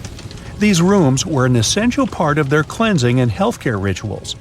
One of the earliest sweat lodges was found in Quello in northern Belize and appeared to date back 3,000 years. One of the most important parts of the Mayan culture was a ball game which they named Pix. It had both political and spiritual significance. We can see ball courts at important parts of Mayan archaeological sites.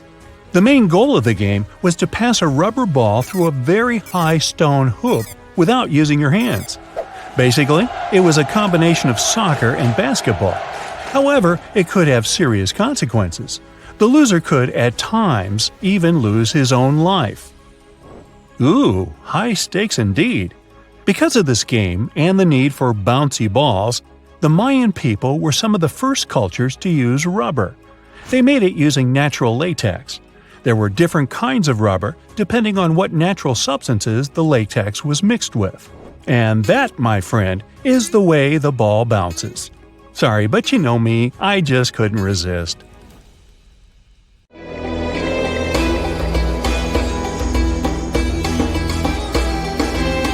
The Great Pyramid was created as the final resting place of ancient Egyptian monarch Khufu.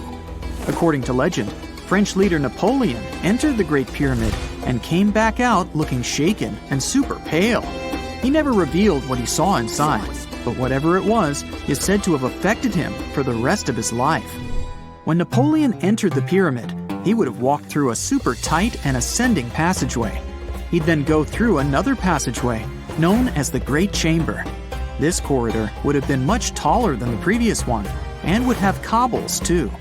He'd then reach the King's Chamber, the centerpiece of the Great Pyramid, which was lined with huge blocks of granite. But it wouldn't have looked as grand as we might imagine.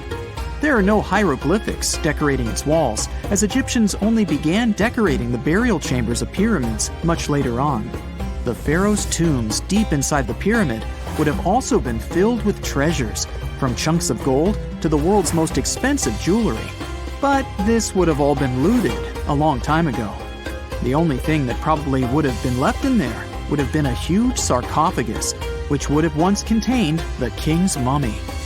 He'd also have to walk past the queen's chamber. This room most likely didn't hold any queens though, as pyramids were usually only built for one person. There are mysterious tunnels leading from here.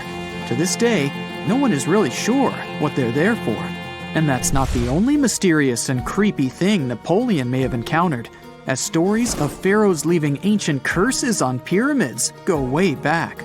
Many pyramids had warnings written on the outside, telling of horrifying things that would happen to those who entered and disturbed the peace. We might not know what exactly Napoleon found in the Great Pyramid that scared him so much, but we know for sure what was found in Tutankhamun's tomb. Tutankhamun was an ancient Egyptian pharaoh who was only 8 or 9 years old when he took to the throne.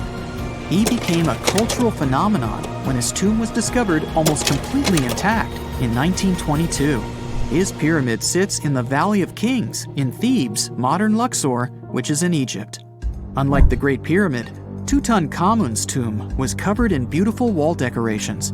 The walls told the story of how he would travel to the afterlife through the underworld. Egyptians believed all people would have to take this journey, so they would fill their tombs with objects and paintings to help them get there. There'd also be spells painted on the walls. They believed this would help people pass over to the next realm. The journey would be pretty long, and for that reason, the ancient Egyptians would also fill the pyramids with food. Tutankhamun's pyramid was filled with 8 fruit baskets. They even found something called gingerbread fruit in there. The rooms were jam-packed with furniture, statues, clothes, and staffs, amongst a whole bunch of other things. You'd likely find a lot of clothes and expensive jewelry in the pyramids as well. The ancient Egyptians wanted their ancestors to travel in style to the afterlife. They put Tutankhamun in his final resting place with over 50 pieces of clothing, all of the highest quality. There were tunics, scarves, gloves, and headdresses, and a ton of jewelry. Bracelets, pendants, necklaces, rings, and scarabs for protection were all found inside. Each of them was made of gold or precious stones. There were also fans made of ostrich feathers to keep the old pharaoh cool in the hot Egyptian sun. But the temperature inside the pyramids never actually went above 68 degrees Fahrenheit. The ancient Egyptians developed a super cool air conditioning system that we don't fully understand even today. Tutankhamun's pyramid also contained 130 walking sticks made from ebony, ivory, silver, and gold to help him on his journey. There were 3 chariots hidden away in case he got tired of all the walking. They also put 11 boat paddles inside, but there was no sign of any boat. The pyramids would be littered with the pharaoh's favorite scents and perfumes. During the excavation of Tutankhamun's pyramid, it quickly became clear that it had been robbed during ancient times. There was damage to doors and traces of oils left in empty jars. It looks like someone raided the pyramid for gold and the scents, perfumes, and oils that had been left for King Tut. There was still a bit of perfume, which was made from coconut oil and frankincense, left in one bottle. It seems like Pharaoh Tutankhamun loved board games. There was an ivory traveling set of senet in his pyramid. Although we don't know for sure exactly how to play it, we have figured out it was sort of an ancient Egyptian version of backgammon. It looks like it was a 2-player game where the goal was to knock your opponent off the board. Not really sure who Tutankhamun's mummy was supposed to play with though. The ancient Egyptians had some rituals that may seem pretty strange to us. For example, they used to shave their eyebrows off if they ever lost a cat. So it's not too surprising they put some really weird things inside pyramids. Archaeologists discovered a collection of mummified cats and scarab beetles in pyramids that date back more than 4,000 years. They were found in the pyramids of Saqqara, which is south of Cairo. They also found a bunch of makeup kits and mirrors inside. Makeup was worn proudly by both men and women in ancient Egyptian times. Eyeliner was the most popular cosmetic. The Rosetta Stone was one of the best discoveries ever made in pyramids. It was found by our man Napoleon Bonaparte and his team. It's a black granite rock that dates back to 196 BCE. It's transcribed in Greek, demotic, and hieroglyphic. When it was translated in 1822, we got the key to understanding ancient Egyptian hieroglyphics for the very first time. The discovery of Queen Hatshepsut's mummy in 1903 changed our understanding of the Egyptians forever. After she had passed away, her successor, Thutmose III, removed most of the evidence of her reign, so we basically knew nothing about Egypt's first great female leader. She's now gone on to become one of the few and most famous female pharaohs of Egypt. Pharaoh Khufu even had a fully fledged boat in his pyramid. Archaeologists uncovered more than 1,200 pieces of a giant boat near the Great Pyramid at Giza. They reassembled the boat, and it's a whopping 144 feet long. It's most likely a solar boat, which was designed to carry the resurrected king with the deity Ra. Fun fact, the Pyramid of Giza is the last remaining of the 7 wonders of the ancient world. The other 6 are the Hanging Gardens, the Colossus, the Temple of Artemis, the Mausoleum, the Lighthouse, and the Statue of Zeus. This pyramid was also the world's tallest man-made structure for 3,800 years, and it's the biggest pyramid in Egypt. It took a staggering 2.3 million blocks of limestone, and some weighed as much as 80 tons. It took an incredible 100,000 laborers and a whopping 23 years to build. Its original height was a mega 480 feet. In 2017, archaeologists discovered something weird about Egypt's Great Pyramid. There's a hidden void that's at least 100 feet long, and no one really knows why it's there or what's actually inside it. The weird void is the first inner structure discovered within the 4,500-year-old pyramid since the 1800s. Scientists used cosmic rays to detect the massive hole, but are still no closer today to finding out what's inside. The ancient Egyptians took a lot of care building the pyramids, and everything was strategically placed and structurally sound, so it's super unlikely that this hole is due to blocks falling over time. Loads of pyramids also contain small model figurines called ushabti. These represented attendants. They believed they would come to life to serve the pharaohs in the afterlife. But it's amazing that all this stuff actually fit inside. There isn't actually a huge amount of space inside the structures. It's mostly just rock. Most people know that pyramids were built as grand tombs for the pharaohs, designed to ensure they had a smooth journey to the afterlife. The Great Pyramid of Giza, for instance, was constructed for the pharaoh Khufu. But what most people don't know is that this whole pyramid building trend started right here with the step pyramid of Djoser about 4,700 years ago. This massive structure was built for Pharaoh Djoser, a ruler from Egypt's 3rd dynasty. It rises 7 layers high above the ground and stands about 200 feet tall. We think of it today as a phenomenal architectural project, but for ancient Egyptians, the step pyramid of Djoser turned out to be more like a massive experiment, a trial run, if you will, to perfect their building skills before they moved on to even more ambitious pyramids. Reaching new heights is super exciting, but the real mystery is what is going on below the ground. In this pyramid's underground labyrinth, there is a network of tunnels stretching about 3.5 miles long, and some researchers believe these tunnels might have been part of a sophisticated water system that could completely change what we think about pyramid construction.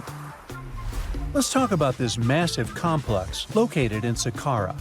Surrounding the pyramid, there's what's known as a dry moat.